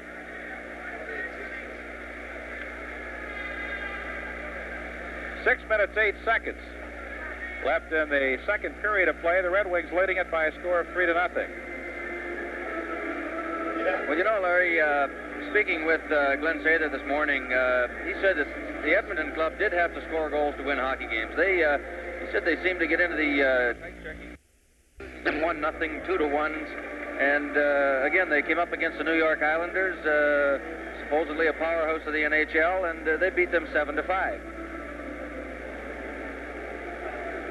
6:08 left in the second period of play. The Red Wings leading it by a score of 3-0.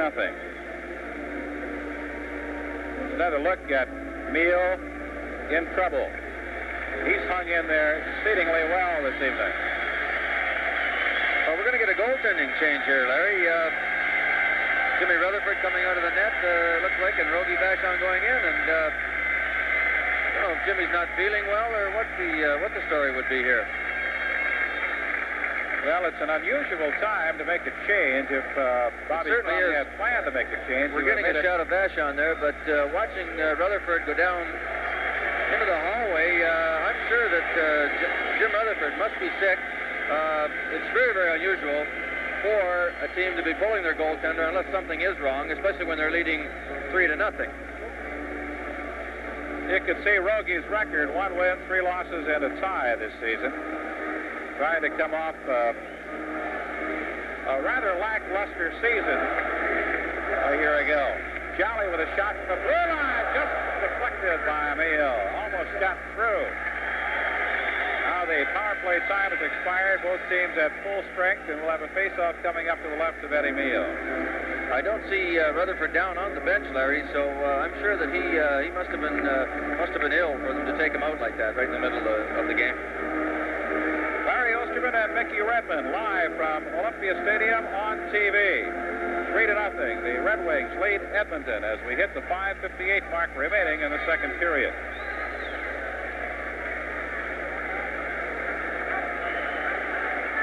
The shot here of Wayne Gretzky going over to get a new stick. Bouchard doing a few leg stretching exercises as we have this little delay here, waiting for Gretzky to get on for the face-off with Dennis Sobchuk. In behind the net. Picked up there by Hicks. Thrown to the far wing. Knocked away by the Red Wings. Comes out to Bergman with a shot. Stick save. Rebound goes to the far side. Taken there by Sobchuk. Out to the right. Deflection. Covered up by Meehl. Well, I'll tell you that. Ed Meehl must feel like he's in a shooting gallery out there, because Detroit, every time they get the puck over the blue line, they're getting 2 and 3 shots, and Bill Hogebaum parking himself right in front of Meehl, screening the shots, and he's hanging in there pretty well. I think you just about hit it, Mickey, with your shooting gallery. It's nothing but shooting practice here, and most of them have been on target for the Red Wings.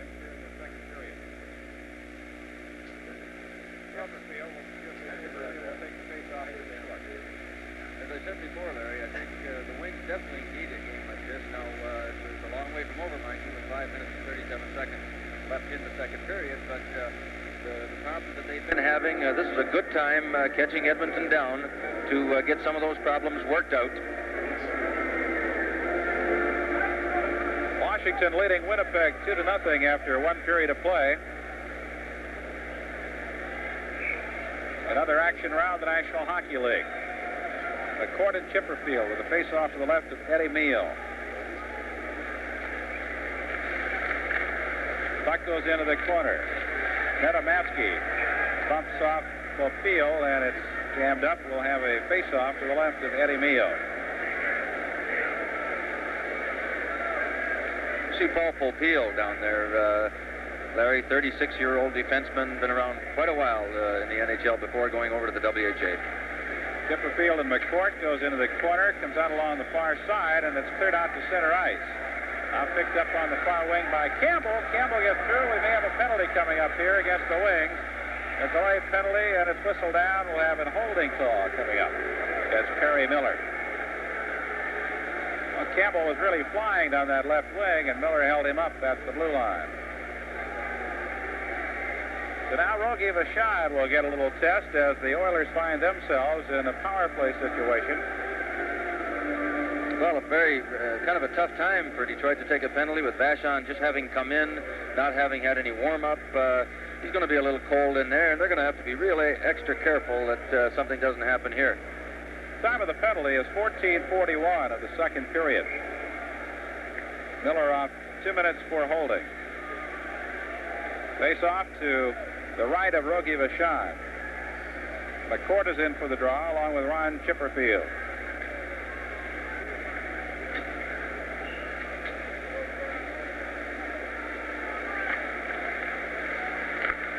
Cleared out by Barry Long. He lofted it high into the air, sliding into the Oilers zone. Along the right side, intended for Cowboy Fleet. Picked up by Long. Shot back into the Oilers' end and taken there by Doug Hicks. Shoots it ahead on the left side of Campbell. The goaltender.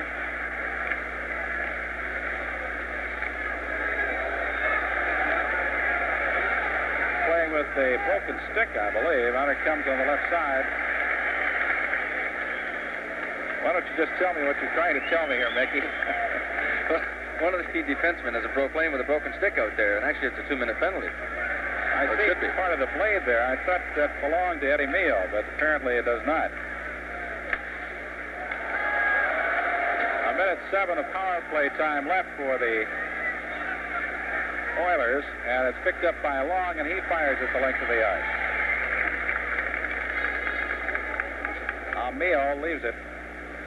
Picked up there by Popeil. McDonald. McDonald feeds it back on the right to Callaghan. Into the corner it goes. Callaghan trying to rake it out. Puck is still loose, and a backhander is into the net. And a goal has been scored by the Oilers, and I think that's the first shot on goal against Rogie Vachon. Very, very unfortunate for Vachon, of course. Coming in like that, definitely cannot be warmed up, and not having any shots. In preparation with Jimmy going out sick. It's just a bad break for him. And, of course, lots of time in his hockey game. The Edmonton Oilers right back in it with a 3-1 score. That puck just hit the corner of the post and deflected behind him.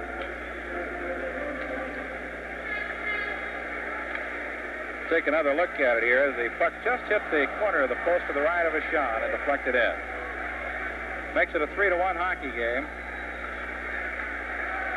Gretzky picking up the fifth goal of the season, assist going to Callaghan and McDonald at 16:06 of the second period. Foligno taps it into the corner. Centering pass comes all the way out to center ice. Jolly goes back to get it. Gives the linesman as a screen. Jolly knocked off the puck now by Price, picked up by Gretzky. Gretzky turned around by Larson. Jolly loses the puck, and Larson dumps it into the Oilers' end. Picked up by Campbell. Thrown to the far side to Callaghan. Back to Campbell. 3:03 left in the second period.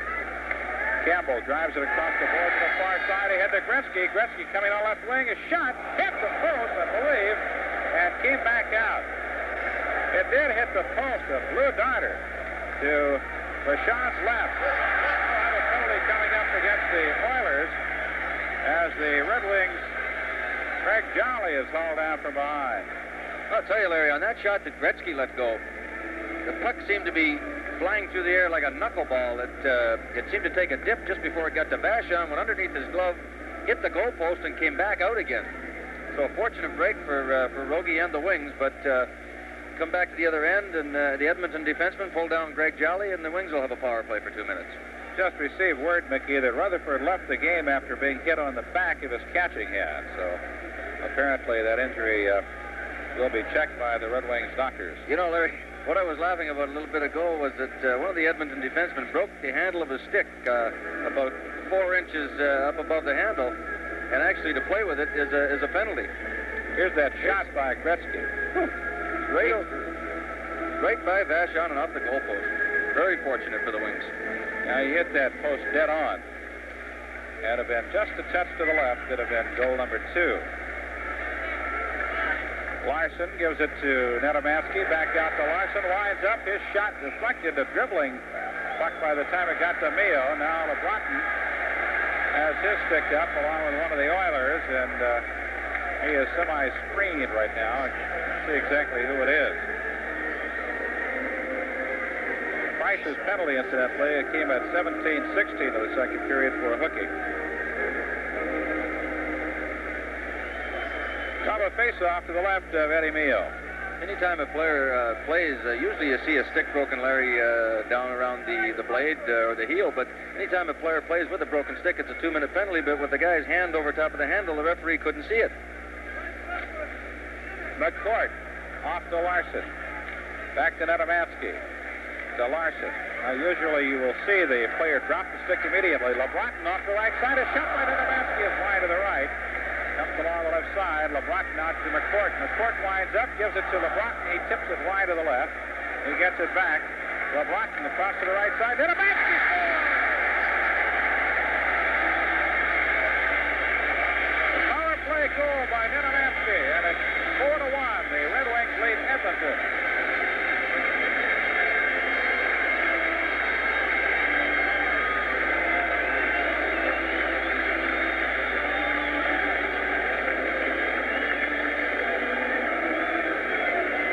Red Wings lead at 4-1. We'll take another look at the goal scored by Václav Nedomansky as the Red Wings reclaim that 3-goal lead. Well, maybe we're not going to get a look at it. We may not. Oh, here we are. Well, we just got a little glimpse of it, and away it went.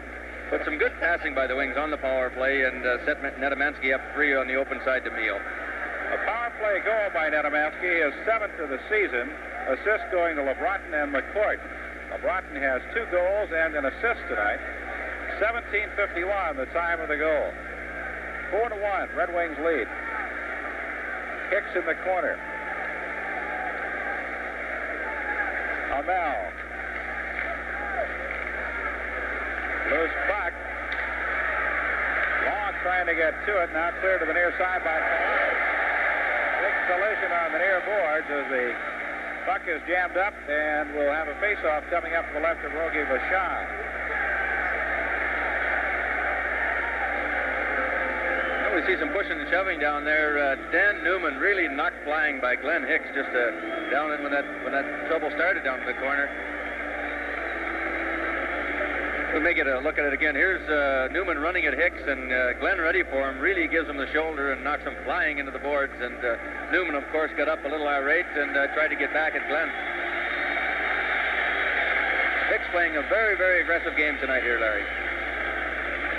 Well, the Red Wings themselves, as a team, there's another look at it. Boom. It's got to rattle the molars a little bit. Call a good, solid body check. Red Wings, after a very flat first period, have scored 4. Edmonton 1 with 1:31 left in the second period. Vachon turns it behind. Long picks it up, falls down, gets it back. Long moves it to Hamel. Ahead it comes to Woods. Woods shoots it into the corner. Bouncing puck. Hogebaum shot sails to the left side. Woods picks it up. Woods behind to Hogebaum. Hogebaum along the near wing, working hard, gives it to Woods. Woods tries to jam it and sails wide to the right. Woods chasing along the far wing with Campbell. Dug out in behind, straight to the near side now by Mio. Hogebaum goes in along with Price, thrown back to the left by Campbell, and it comes out to center and all the way back into the Red Wings' end. The icing is called now with 43 seconds left in the second period. Well, I think we're seeing the Wings play with the kind of enthusiasm that everybody was looking for going back to the Philadelphia game opening night here, Larry. And mind you, they're catching Edmonton so far on a tough night for them. But for the same token, this is the way the Red Wings are going to have to play even against the tougher hockey clubs, and if they want to win the hockey games. Face-off will be to the left of Eddie Mayo, Mahavlich, and Gretzky. Still in the circle, raked out by the Red Wings' Earl Thompson. Larson keeps it in. Knocked off his stick. He still keeps it in. Foligno on the right side gives to Mahavlich. Mahavlich drops it back to Thompson. Knocked away by Callaghan. Picked up by Foligno. His centering pass. Mahavlich didn't see it till too late. Now Gretzky brings it to center. Gretzky has it knocked away by Bergman. Along the near board. Thompson playing without his stick. And we've got a whistle. Have a face-off in the Red Wing end with 13 seconds left in the period. Well, I'll tell you, there's a real run. Should have been called charging, I believe, Fogelin, but Ron Myers right in front of it, but had his head turned the other way, didn't see it, but Fogelin took about 4 or 5 steps and took a run at Errol Thompson. Could have been a very dangerous check. Thompson playing without a stick. The Red Wings have outshot Edmonton 29-4 here in the second period. Foligno winds up, drives it from just outside the blue line. Vachon drops it behind the net. Taken there by Larson, drops it back to Bergman. And that is the end of the second period of play, with the Red Wings leading it by a score of 4-1. Well, after a first period of play, which saw little activity, no activity in the scoring department, but a lot of activity when it came to penalties, completely different as Eddie Mayo goes off after playing a superb second period despite having given up 4 goals.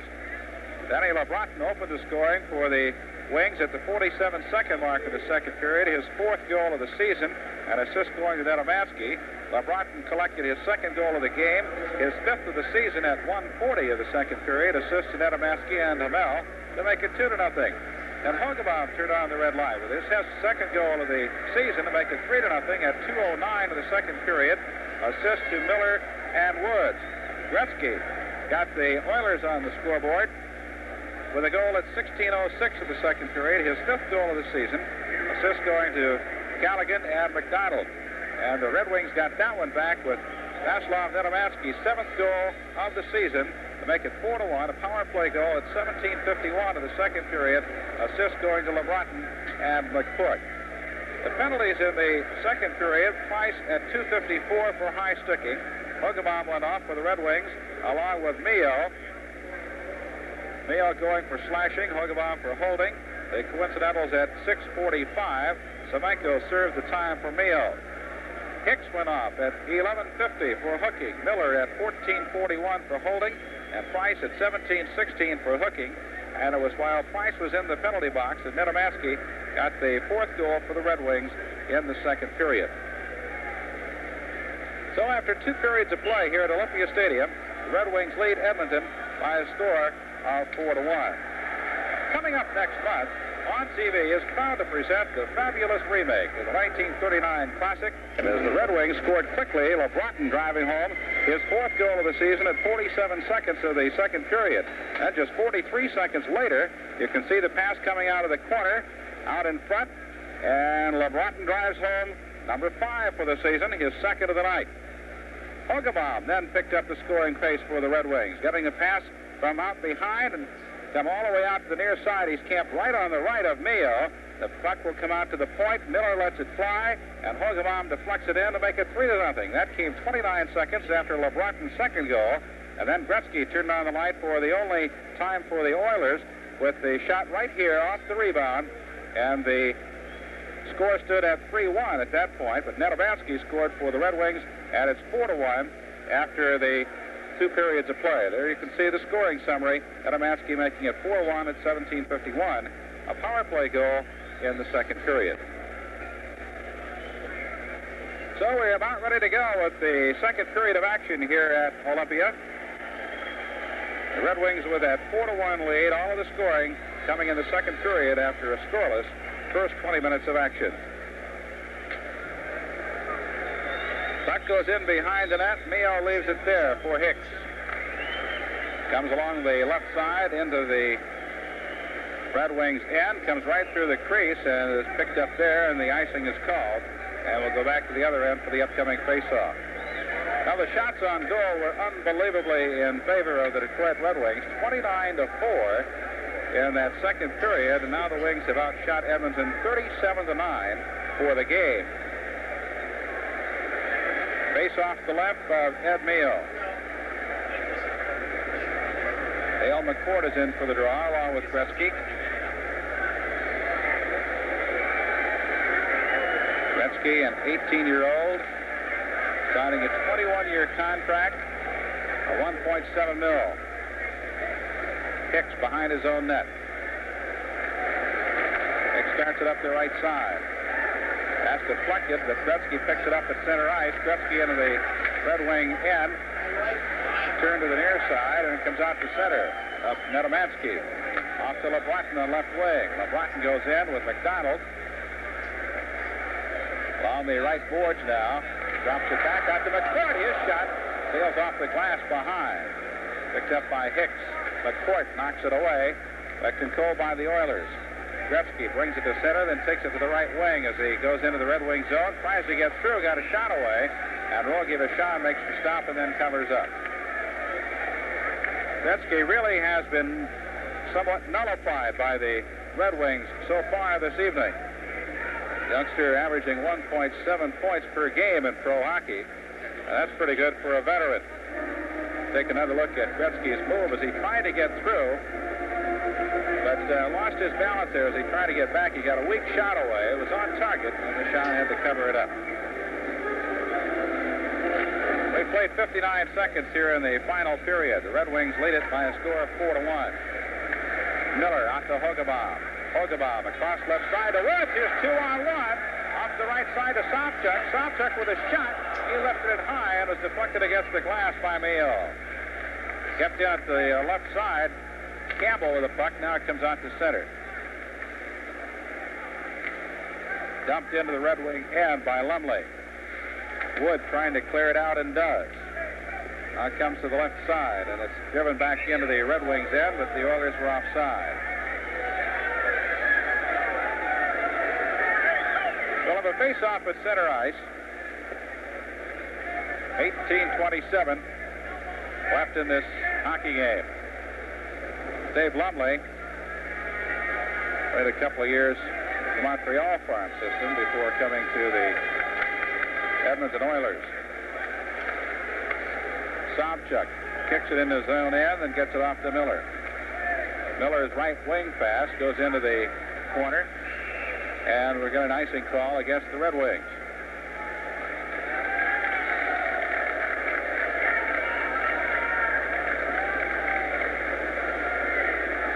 Washington leading Winnipeg 4-3. In other action tonight, Toronto and St. Louis are scoreless. The Rangers leading Los Angeles 5-3. And Pittsburgh has a 2-1 lead after two periods against Montreal. Now Lumley with a quick shot. Scores! I don't think Rogie Vachon ever saw that one coming. He certainly didn't, Larry. Right off the face-off here, there's the two men out in front of the net. Rogie did not move a muscle on that shot, and it went right over top of his right shoulder into the top of the net. We'll see it in the replay. Right here, a big face-off. Come right back into the slot, the right winger. There you see John Hamill, I believe, screening him, and Rogie hardly moved on it, right over his right shoulder.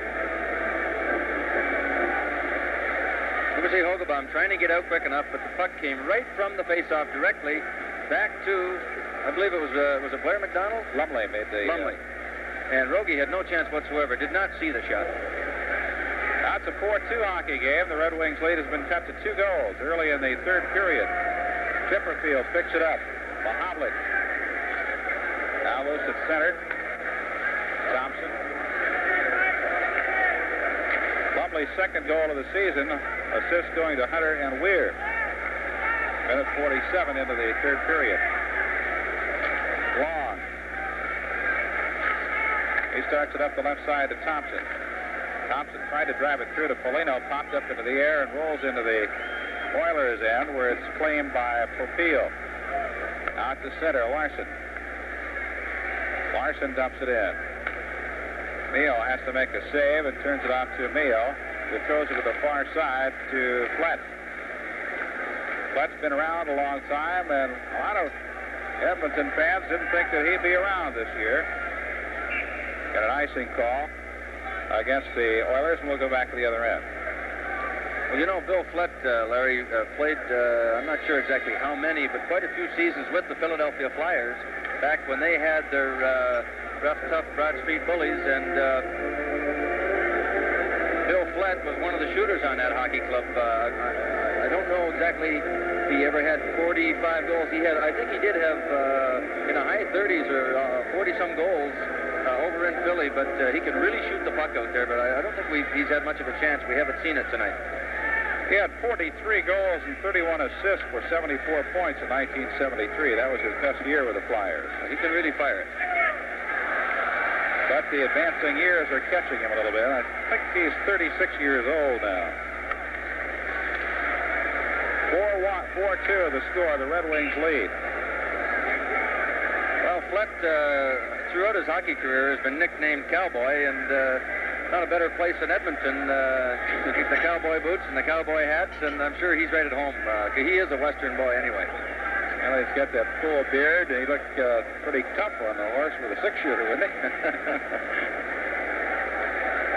There's Pete Mahovlich, another pretty good-sized man. 16:54 left in the hockey game. The Red Wings lead Edmonton 4-2. The face-off will be the left of Rogie Vachon, who has given up both goals. He came on in the second period, replacing Jimmy Rutherford, who injured the back of his catching hand. Bergman takes it behind his own net, gives it to Polanic. Out it comes to Sobchuk, now to Polanic. Polanic to the right side. Scraped up by Price. Price to the far wing, picked up there by Sobchuk. Larson has to retreat to get it and tosses it up into the seats. You know, this hockey game, Larry, a long way from over, 4-2 score with 16:31 left. We see a shot at Rogie. Unfortunately victimized twice already in the little time that he's been in, but either goal actually had a chance. The first one being a power play goal, and the second one he was totally screened on, so kind of an unfortunate situation to have to come into here. Gretzky and Dale McCord, the pair of superstars. The Oilers trying to get three men on the ice, but the referee says, no, we're ready to go. And they retreat to the bench. McCourt and Gretzky. Great futures in store for them. Bergman to Polanic, back to McCourt. McCourt across his own blue line, left side. Jolly drives it in. Mio leaves it behind the net for Campbell. Campbell and Polanic. On Campbell. Thrown to the far side, picked up there by McDonald. McDonald out to Gretzky. Here's 2-on-1. Gretzky got a shot away, knocked down by Bergman. A shot and a score and a rebound. As Rogie Vachon had come out to the left, Callaghan picked up the rebound coming out from the backboard. And the Red Wings suddenly find themselves leading by only one goal. Well, you know, Larry, here's another example here. You know, they just don't seem to be covering up with Vachon in the net. Now, here we see the 2-on-1. Gretzky tries to make the pass. The puck deflects off Tommy Bergman and Rogie and goes in behind the net, and the darn thing just seemed to follow Gretzky, and he quickly got it out to his left winger, and he banged it into the open side. Vachon didn't have a chance on the play. Here's Gretzky again. Deflection into Rogie. Goes back behind the net, and there's the left winger standing all alone. Bang, in the net, and it's a 4-3 hockey game. Goal by Callaghan at 3:58 of the third period. Gretzky and McDonald getting the assists. Now it's a hockey game once again. It looked like the Red Wings might blow it open early in the second period. The Oilers have battled back, and it's 4-3. Red Wings by one goal. Off the blue line. A bouncing puck. Sean gloves it and hangs on. Now they've got Hunter, I believe. Miller and Hunter, I believe, is correct.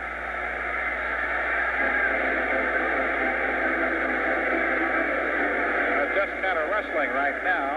Well, the linesmen are letting them go, hoping they might tire themselves out, but they're kind of both got each other tied up right now. That thing started with Hunter taking a swing at Perry's head, actually, with the stick. I've always wondered the intelligence of trying to hit a man with the bare fist when he's wearing a helmet and hitting his helmet. That's got to hurt your hand more than it does his helmet. There's no question about it, but you're going to try to get any spot you can to get a hold of him. They're just going to stand back and let him go. As long as they're swinging, they're going to let them try and tire themselves out. Well, it's more of a dance routine right now. They're just about ready to move in on him any time here now and try and break him up.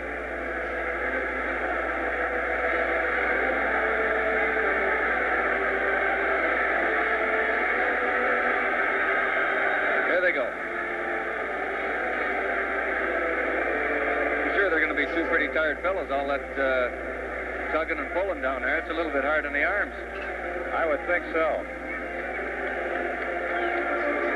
I think if we do get a replay of this, Larry, we'll see where Hunter took a pretty vicious swing at Miller's head as they were breaking up in front of Rogie Vachon. You could see Callaghan having his eye attended to in front of the Oilers bench. I don't know whether we're going to see a replay of the start of the fracas or not. 15:36 left in the hockey game. The Red Wings lead at 4-3. Time of the coincidentals 4:24 of the third period. Both will go off 5 minutes for fighting. Well, right now this hockey game is really anybody's hockey game. The Oilers somehow have been allowed to creep back into it, and the Wings have just seemed to sit back, leading 4-0. They just seem to sit back, and the next thing you know, you've got a 4-3 hockey game. We're going to see the replay here now, Larry. I believe that's Miller and Hunter there in front. They start shoving and pushing, and you'll see the stick right about here is where Hunter, I believe. Yeah, Hunter hit him right on the top of the helmet with a stick. Yeah. Miller took exception to it, but they're coincidental majors, and neither team will play shorthanded. Face off to the left of Rogie Vachon. McCourt in with Stan Weir. Shot sails wide. Kicks. Shot. Bouncing puck almost steered in by Semenko. Now it comes out to center. LeBlanc racing out. 3-on-1. LeBlanc on the left. He's got Nedomansky at Taylor. His shot goes in behind. McCourt on the right side. Gives it to Nedomansky. He drives it through a shot by LeBlanc with a quick save by Mayo, and he covers up.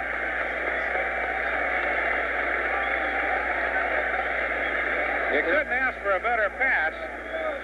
Well, a real good pass coming, I'm not sure it was McCourt here now or not, over to LeBratton. No, McCourt drops it over to Nedomansky, I believe. Now, he makes the pass to LeBratton. You don't really see it there, but LeBratton did not really try to slam the puck. He just took it a little bit easy on it, and it gave Mio a chance to come across and make the save. I think if he'd have really bore down, and just blasted it right into the corner, he may have had a goal before Mio had a chance to get there. As it was, Mayo did, and it's still 4-3. The Red Wings by 1 goal. Remember back in my old Montreal days, Larry, that Toe Blake used to say that Maurice Richard would break a stick putting a puck into the open net. Just drilled it. Face off to the right of Mayo.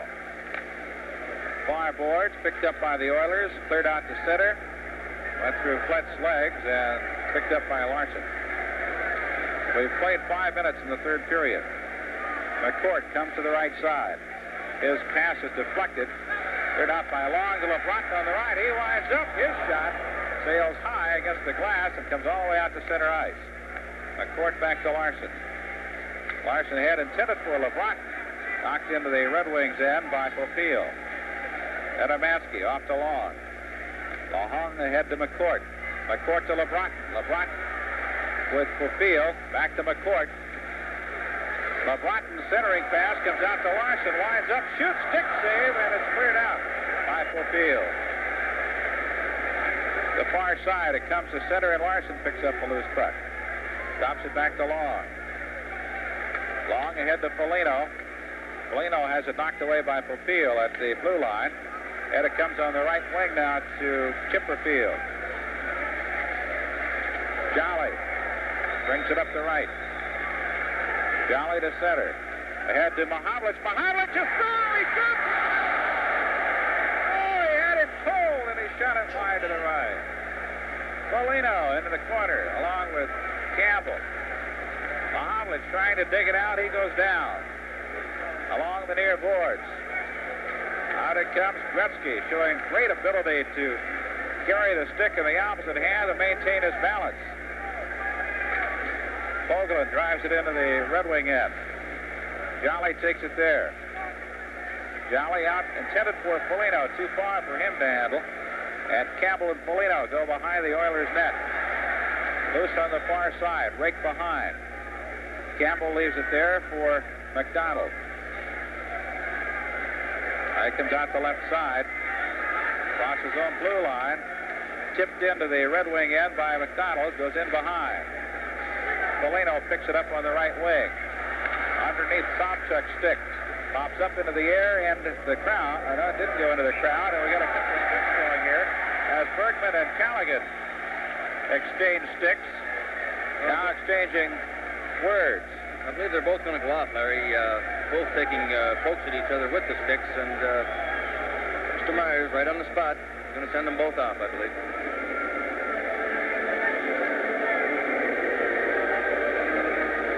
.52 left in the hockey game, and Callaghan and Bergman both will be going off 2 minutes. This Saturday, join Jim Brandstetter and me as On TV travels to West Lafayette, Indiana, when the Purdue Boilermakers host the Michigan Wolverines. That's this Saturday night at 11:45, right here on TV. You know, that last play by Mahavlich, Larry, you don't see those type very often. Because of Peter's size, he went down there and slid the puck between Lee Fogelin's feet, walked clean around him. An absolutely beautiful play by Mahavlich. Unfortunately, he missed the net. But you don't see that too often, a man cleanly beat another defenseman and walk in with a great shot. You can see Quebec leading Philadelphia 1-0 after one period of play. That's an update on the scoreboard. Pittsburgh leading Montreal 2-1 after 2 periods. That's being played at Pittsburgh. The Rangers with a 5-3 lead over Los Angeles after 2 periods of play. Now Washington has a 4-3 advantage on Winnipeg. They're in the 3rd period. And here at Olympia, the Red Wings are leading the Oilers 4-3. And we've got a little retying job going onto the net on the Oilers' end before we resume play. It's been a strange hockey game, Mickey. It certainly has. I don't know. I think, you know, some nights you run into a club that's on the road. They want to slow the game down, make you play their style, and I think Edmonton was successful at doing that in the first period. But again, the Wings are in a position that they know they've got to win this hockey game. They came in knowing it, and they came out flying in the second period and popped in 4 goals. But they've kind of sat back now and played Edmonton's type of game again. And the next thing you know, without even realizing they're playing that well, you got a 4-3 hockey game. But the Wings just cannot afford to be sitting back. I think I said earlier, they need all the confidence they can get, and they should be trying to pump 7 or 8 in on these guys. Losing a 4-1 advantage doesn't do a whole lot for one's confidence, unfortunately. Well, they got to hang on now and win. They had this problem last year late in the game, if you recall. They were losing tying some games late in the game. Long shoots it into the Oilers' end. Chased by Price. Out it comes to Hicks. Hicks to center, intercepted by Long, drives it back into the Oilers' end. Mio leaves it there for Price. Out it comes to center. This is Gretzky. Gretzky with Long. Gretzky moving in, and Long does a good job in taking him off the play. Wood trying to clear it, but Gretzky picks it up. A center, passes a shot, and Wood makes a great save. Hicks over to the right side. To the right point. Back to Hicks on the left. Hicks lines up, shoots, knocked down by Larson, and Larson out-muscles for the puck. Out it comes to Woods. Woods takes it to the left side, and what do you call him for offside? Or can it be offside? Yeah, he put himself offside, Larry. He put the puck back to his left side, trying to avoid the check of the Edmonton defenseman, and with his skates went over the line before the puck and put himself offside. 12,197, the official attendance here at Olympia this evening. Well, we noted just a moment ago, you were talking earlier about the puck kind of following Gretzky around. We saw a perfect example of that. Exhibit A, just a moment ago. 12:05 left in the hockey game.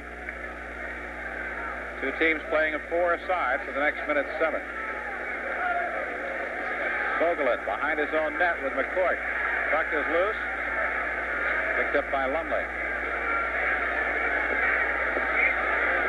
Now Vogelin starts to the right side. A hit on the right wing it comes. Into the Red Wing zone. Knocked away by McCourt. Nedomansky chases it down in the corner. Nedomansky having a little trouble with it. Now picked up by Jolly. Jolly reverses as Weir continues to forecheck. And Jolly gets it ahead to Nedomansky. Return pass broken up by Lumley. And it comes to Field.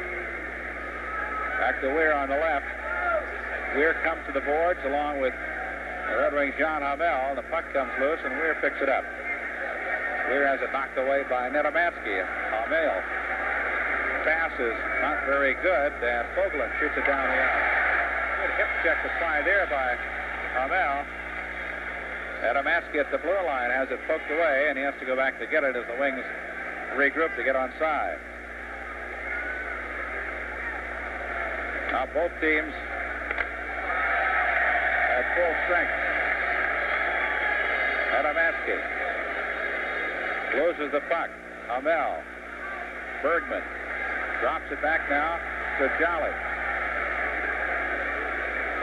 Jolly tries to get it to Bergman. Bergman can't get to it. A shot is knocked down, and finally Bergman comes up with it. Tries to clear it out. Finally does as Chipperfield let it get past the blue line. Picked up by McCourt. McCourt into the Oilers zone. Feeds to the left side. Polino shoots! Deflected away by Mio. Goes in behind. Toll back there. Far wing, it goes to Fleet. Out it comes to center. Picked up by Chipperfield. Off to the right to Cowboy, and he shoots it wide to the left. Now picked up by Law. 3-on-1. McCourt, left side, shot, rebound. McCourt shot sailed wide to the right. Well, they had him cold. Cowboy Fletch shot is knocked down, and Rogie Vachon doesn't know where it is. It must be in his pants someplace. It just fell.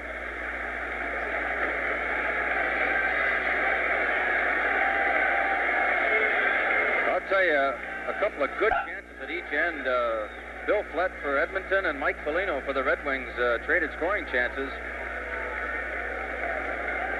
Flett just missed the open side on his break-in on a 3-on-2 for the Oilers, and Foligno a good shot down at the other end of the ice, and Mio made a great save to keep Edmonton in the game.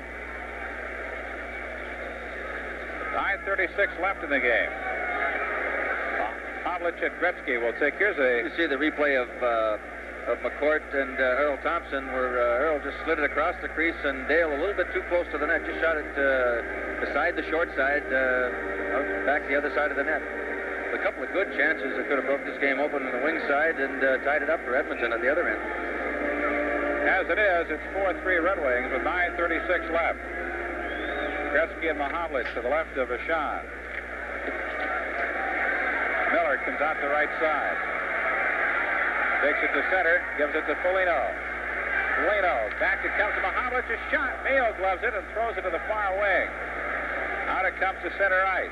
Left side to Callaghan. Callaghan shoots, and save made by Vachon. Larson flips it to the near side. And it comes out to center ice. Now dumped back in by Fogelin. Out to center, Foligno. Foligno comes to the right wing. Stops. Tries to throw it to Mahavlich.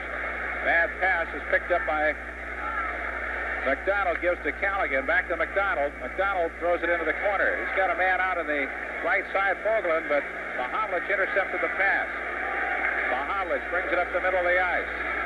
Lets it get too far out in front of him. And thrown back by Hunter. Here's 1-on-2 the other way. His shot is deflected high against the glass. And Polonich goes to the corner to get it. Polonich throws it to Larson on the near side. Larson shoots it out to center ice. Controlled there by the Oilers. Vogelin throws it back in on target, and Vachon makes the save. Jolly goes to the corner along with Hunter. And they jam it up there. We'll have a face-off to the left of Rogie Vachon. You know, it's a funny thing, Larry. Last year, although Vachon was hurting, the Wings did not seem to play well in front of him, and that's something they're definitely going to have to correct, because Jimmy Rutherford can just not play 80 games out there, and Rogie's a darn good goaltender, and he's going to need help out there. There's just no way that he can stand in there by himself. He's got to have the defenseman coming back helping him, and unfortunately here tonight he's come in cold, and they've got 3 goals on him, but they're just going to have to give him more support, because the goaltender cannot just stand back there by himself and do it all. We have 8 minutes and 16 seconds left in tonight's game here at Olympia Stadium. Coming to you live on TV, Larry Osterman and Mickey Redmond with the action. Face off to the left of Vachon, and it's taken behind by Jean Hamel. Hamel directing traffic now, throws it against the glass, trying to get out to Polonich, who's racing down the left wing. Stopped at the blue line, and offside is the call. I don't know that puck even reached the Oilers zone, but it was whistled down at the blue line. So have a face-off at center ice. Glenn Hicks been digging hard all night, throwing his weight around out there, and definitely making his presence felt. Sobchak taking the face-off with Weir. Controlled by the Oilers. Dumped into the corner by Hicks. That's Doug Hicks, Glenn's younger brother. Along the near side, Polonich tries to clear it out. It's still on the near boards. Polonich races over, picks it up, still can't get it. Hicks drops it back now to Hunter. Hunter off to the right side, and a shot. Vachon with a good save. Comes out to the left point, comes all the way out to center ice. Vachon with a big save there. Price goes back to his own end. Goes it to Weir. On the right side, it's dumped in by Hunter. Vachon leaves it behind for Long. Long ahead to McCourt. McCourt dumps it in. Mayo out from the net, picked up behind the net by Hicks. Out to Larson. Along the near boards to Hicks in the slot. Here's McCourt with a shot.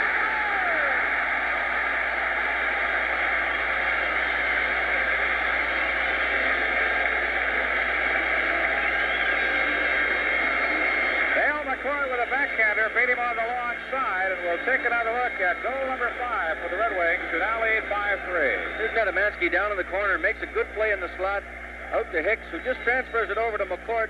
He pulls it to his left and drills it low on the glove side of Mio. Mio had no chance on the shot, but a real big goal for the Red Wings with only 7 minutes left. Good shot by McCourt. Very, very low, right along the ice, next to the goal post. A 5-3 hockey game with only 7 minutes to go. I'm sure Rogie Vachon got to be sighing a big sigh of relief down there with a 2-goal lead now. Nedemansky and Larson getting the assist on the goal by McCourt, his 6th of the season, at the 13-minute mark here in the third period. The Oilers now moving the puck up the ice. Loose in the Red Wings' end, and a shot knocked down. Vachon covers it up.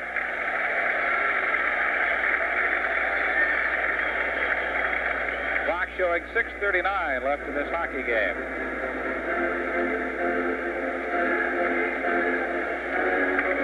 The assist on the goal by McCourt is the 3rd of the night for Nedemansky.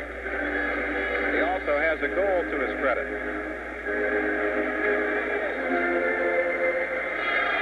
Miller picks it up, throws it to the far side, puts it right on McDonald's stick. He shoots. Vachon turns it aside. Nedemansky tips it out to center. Now Callaghan picks it up. Callaghan into the Red Wing end. Picked up by LeBronton. LeBronton tries to get it to McCourt, but it's off the skate. And McDonald drops it back. Field throws it to the far wing to McDonald. McDonald knocked down from behind by Harry Miller. Nedemansky on the near side. Nedemansky trying to break it out of there.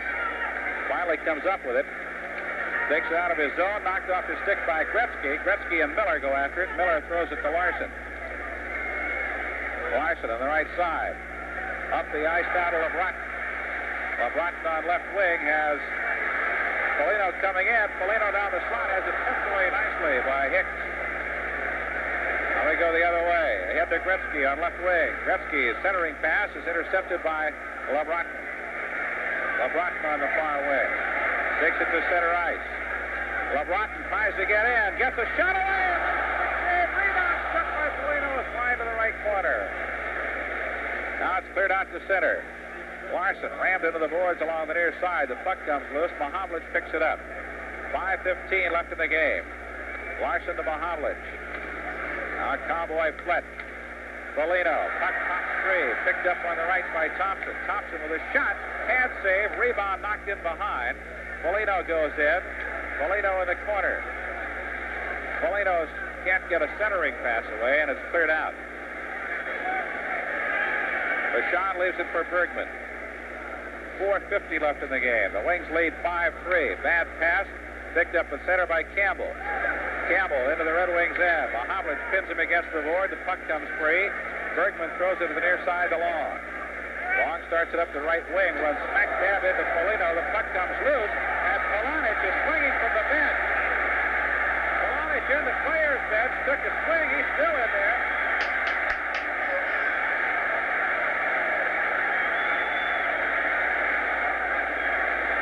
See, it looks like Callaghan. Is that Campbell? No, it's Campbell. Colin Campbell.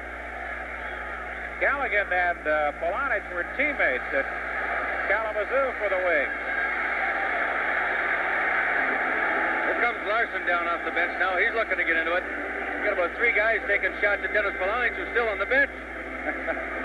Can he be penalized? He was not the third man. He didn't leave the bench. I think he can be penalized for fighting from the bench without being on the ice. But very Dennis is always the first one to want to mix it up, and he definitely got something going there. Look at his jersey, Campbell's jersey. He has his back to us now. When he turns around, the whole front of it's gone. There you can see it. You know, I don't think that's a tearaway either. Somebody's got an awful lot of strength out there. You got Tommy Bergman out there with Lee Fogelin, who was taking some blind shots at Polonich, so he was mixing it up with Campbell, and the Wings taking exception to 3 or 4 guys taking pot shots at one of their guys, and this is good to see for the hockey club.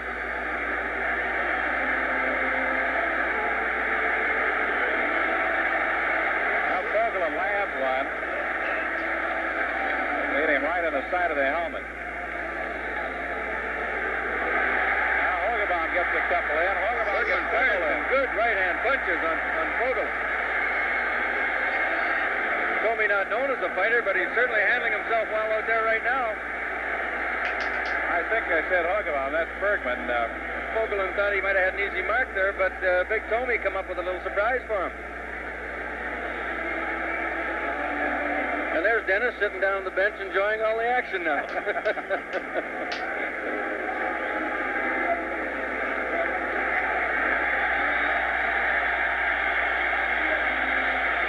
Colin Campbell out there, Larry, still trying to get over to the bench to get back at Dennis Polonich.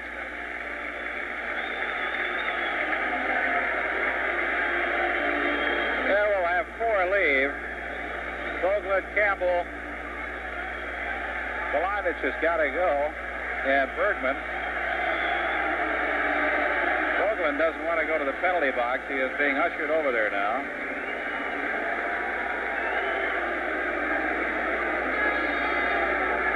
Now with 4:29 left, he probably doesn't have to go. Yeah, they're probably going to throw him to the dressing room, send him to the dressing room, Larry, with less than 5 minutes to go to keep them out of the action.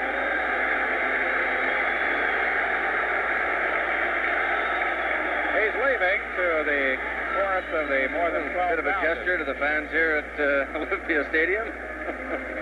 Dennis Polonich is still in the Red Wings players bench. And the debris is now being picked up. We'll take a look and see exactly how it began right in front of the Red Wings players bench.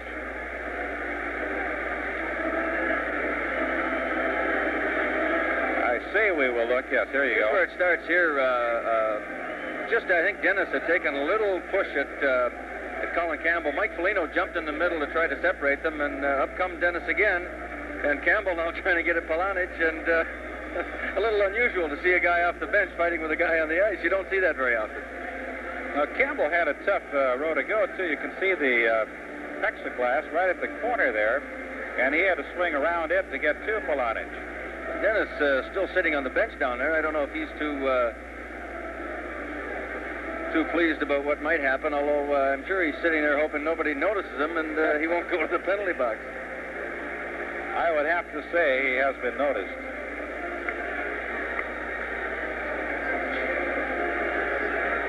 Lady doesn't look too happy with proceedings, does she? Yeah, she's brightening up a little bit. I'm sure she's happy with the score, 5-3 Red Wings.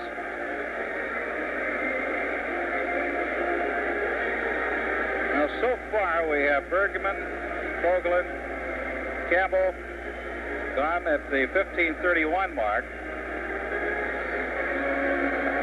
But so far, Polonich is still in the Red Wings players box. That's the score with that much time remaining in this hockey game. Scoreless first period. The Red Wings open up a 3-0 advantage early in the second period. You know, it is possible here, Larry, that they may just get Mike Foligno for jumping into the middle of that. And actually, Polonich did not get into it per se, but certainly was in the middle of it. But it's hard to say how Mr. Myers is going to judge this. I find it a little bit difficult to think that Denny won't catch a few minutes here. I thought that he got a pretty good few chops in there. Well, I know he's sitting down on the Red Wing bench now, trying to make himself look as small as possible. Yeah, he's leaving the pen. But here he comes now out of the box, and I believe they've probably thrown him out of the game. Been given a 5-minute penalty for fighting, which would allow him to leave since there are only 4:29 left. I'm just wondering if there's any additional penalty for him getting a major while not being involved in the play. It is highly unusual to see that happen. Dale McCord is checking it out, and he'll return to the players' bench to inform Bobby Crom of what the decision has been.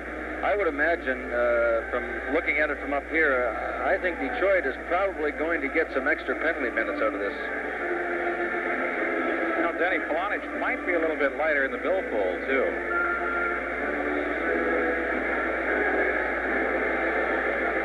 Well, as soon as we get the information, we'll pass it along to you. Now, McCord is over talking with Bobby Crom, explaining what he has been told by the referee.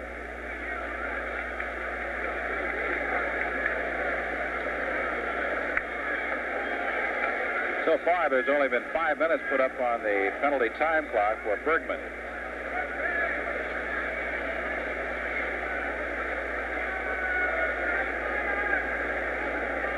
Well, we see Myers at center ice. He seems to have gotten everything straightened out. It's a matter now of the two captains explaining to the coaches just who's got what and where.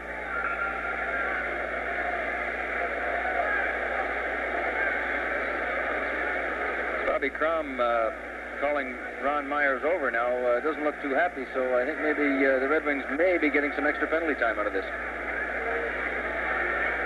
It was a short conversation. Myers shook his head no, and Crom left the gate area and returned to the middle of the players' bench, as you can see. As soon as we get this, we'll pass it along to you. 5-3 is the score. The Red Wings lead the Oilers. 5:29 left in the hockey game. Of course, Larry, the fighting majors will be coincidental, meaning that neither team will play shorthanded. By the looks of it here, it may be that Detroit is going to have a 5-minute penalty. Will play 5 minutes if there was 5 minutes left in the game shorthanded. Polonich got a 5 minutes for spearing and a game misconduct. Well, that'll be the 5-minute penalty that they may play shorthanded for then. Bergman got 5 minutes match penalty. Both of them fighting 5 minutes. Campbell fighting 5 minutes.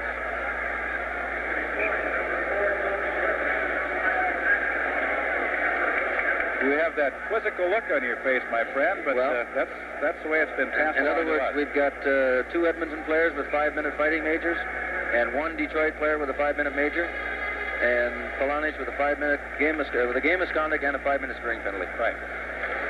So Edmonton will play with a power play. 4:21 left in the game. It's a 5-3 Red Wing lead. The Oilers have the puck behind their own net. Out it comes along the far side. Picked up by Gretzky. He drives it into the Red Wings' end. Vachon leaves it there for a long, and he tries to clear it. It's kept in at the right point. Vachon turns it away, puts it on long stick. He can't control, however. Gretzky in the corner. Gretzky out front. His centering pass went right through the crease. He was bumped away by Larson. Kicks out at the left point. To Gretzky behind. Now Woods along the far side. Woods brings it to center. Dumps it into the Oilers' end. Now McDonald picks it up behind his own net.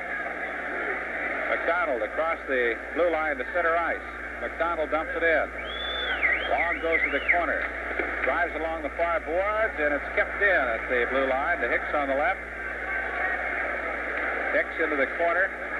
Mahavlich picks it up. Mahavlich being back checked by Gretzky, who did a fine job, and the Oilers keep it in. Gretzky goes in behind the net. Gretzky out front, knocked away by Mahavlich nicely as McDonald got set for a shot. McDonald to Gretzky. Gretzky out front, a shot. A rebound knocked high into the air. Goes to the corner. And it's cleared out by the Red Wings' Phil Hogebaum. And it was touched with a high stick and will have a face-off at center ice. Well, a great opportunity, Larry. With only 4:49 left in the third period, the 5-minute major, Detroit will play shorthanded for the rest of the game. And even down 2 goals, I'm sure that Edmonton here is going to pull that goaltender, and so they're still in this hockey game. Here's a play by Gretzky.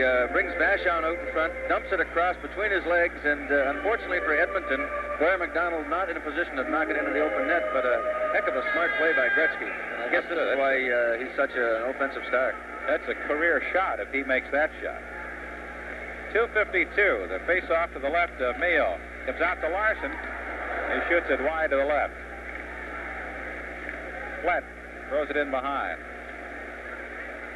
2:42 left in the hockey game. The Wings protecting a 5-3 lead. Here come the Oilers. Popiel.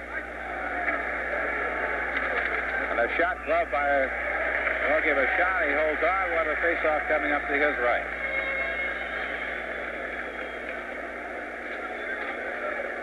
Well, the Wings now, of course, are going to have to go with 2 or 3 sets of penalty killers here, being that they're going to play 5 minutes shorthanded. We've already seen Hogebaum out there, Denis Sobchak, Mahavlich. Now they're going to go with Dale McCourt and Paul Woods. Big face-off coming up. Chipperfield and McCourt to the right of Vachon. They're moving Popiel over to the top of the circle. Draw kicked out to Popiel. Out to the left point. Throws it off to Price. Wood with Price. Cowboy Flett fanned on the shot. Flett gets it back, rakes it along the near boards to Popiel. His shot sails high off the glass behind the net. Wood tries to clear it. Kept in by Chipperfield. Chipperfield to Popiel. Popiel winds up, shoots, knocked down by Woods, who's playing without a stick. Popiel gets it back. Woods gets a stick from Jolly off the bench. Over the right side, a shot. Goes into the corner. Flett along the near side. Over to the right it goes. We're going to whistle. We're going to get a penalty out here in front of the net now. Looks like it'll be Semenko going off for slashing. It looks like it. He's the Edmonton tough guy, and real bad penalty with the power play for Semenko to take. Trying to get his team back in a hockey game, and very, very unnecessary penalty. He was trying to create some havoc in front of Vachon, and probably got a little tired of being shoved around. I think he turned around and slashed one of the Detroit defensemen, and so that'll even it up. And that's a very, very bad penalty for the Edmonton Oilers at this time in the game. And a big break for the Red Wings, who will not have to play shorthanded now. They will be equal strength, each skating 4 aside. Time of the penalty to Semenko, 18:05. 5-3 Red Wings lead. Semenko, I believe, playing in only his first game as a regular, and that could be one of the reasons right there with that penalty that he took that Glenn Sather has not used him on a regular basis. I would say Glenn would not take too kindly to that action. Popeil gives the puck to Price. Dumps it in. Larson picks it up. Larson over to the left side now to Thompson, and Thompson jammed up against the boards by Price, and we'll have a face-off coming up to the left of Rogie Vachon.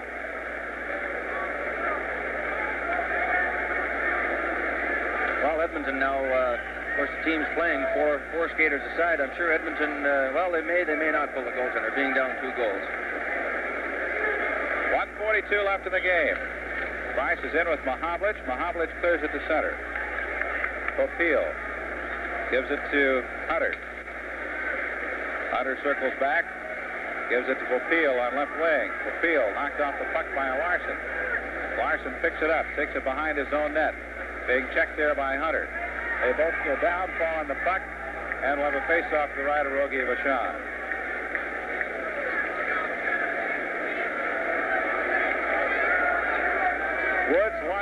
Woods and McCourt coming on now. Larson stays, as does Barry Long for the Red Wings. McCourt and Gretzky will take the face-off. Washington leading Winnipeg 6-3. Rangers leading Los Angeles 7-3. Quebec with a 1-0 lead over Philadelphia. And Toronto has a 3-0 lead on St. Louis. Puck comes out to center. Hicks has to go after it. Tipped ahead to McDonald. McDonald drives it into the Red Wings' end. Larson and Gretzky go behind to McCourt. McCourt back to Long.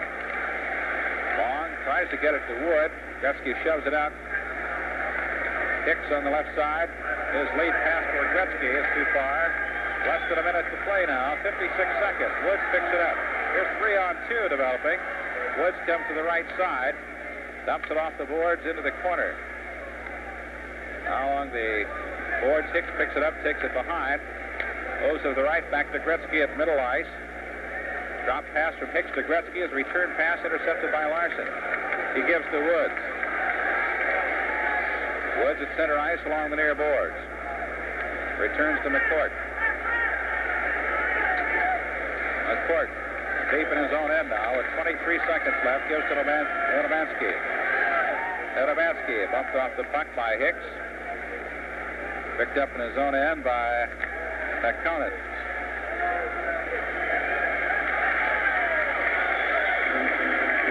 6 seconds left in the hockey game. 3 seconds left. And that's the end of the game as the Red Wings win it by a score of 5-4.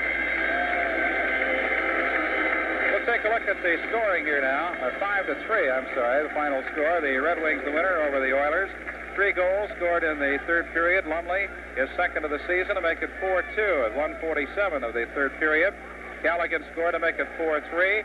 And McCourt scored his 6th goal of the season to make it 5-3, the final score.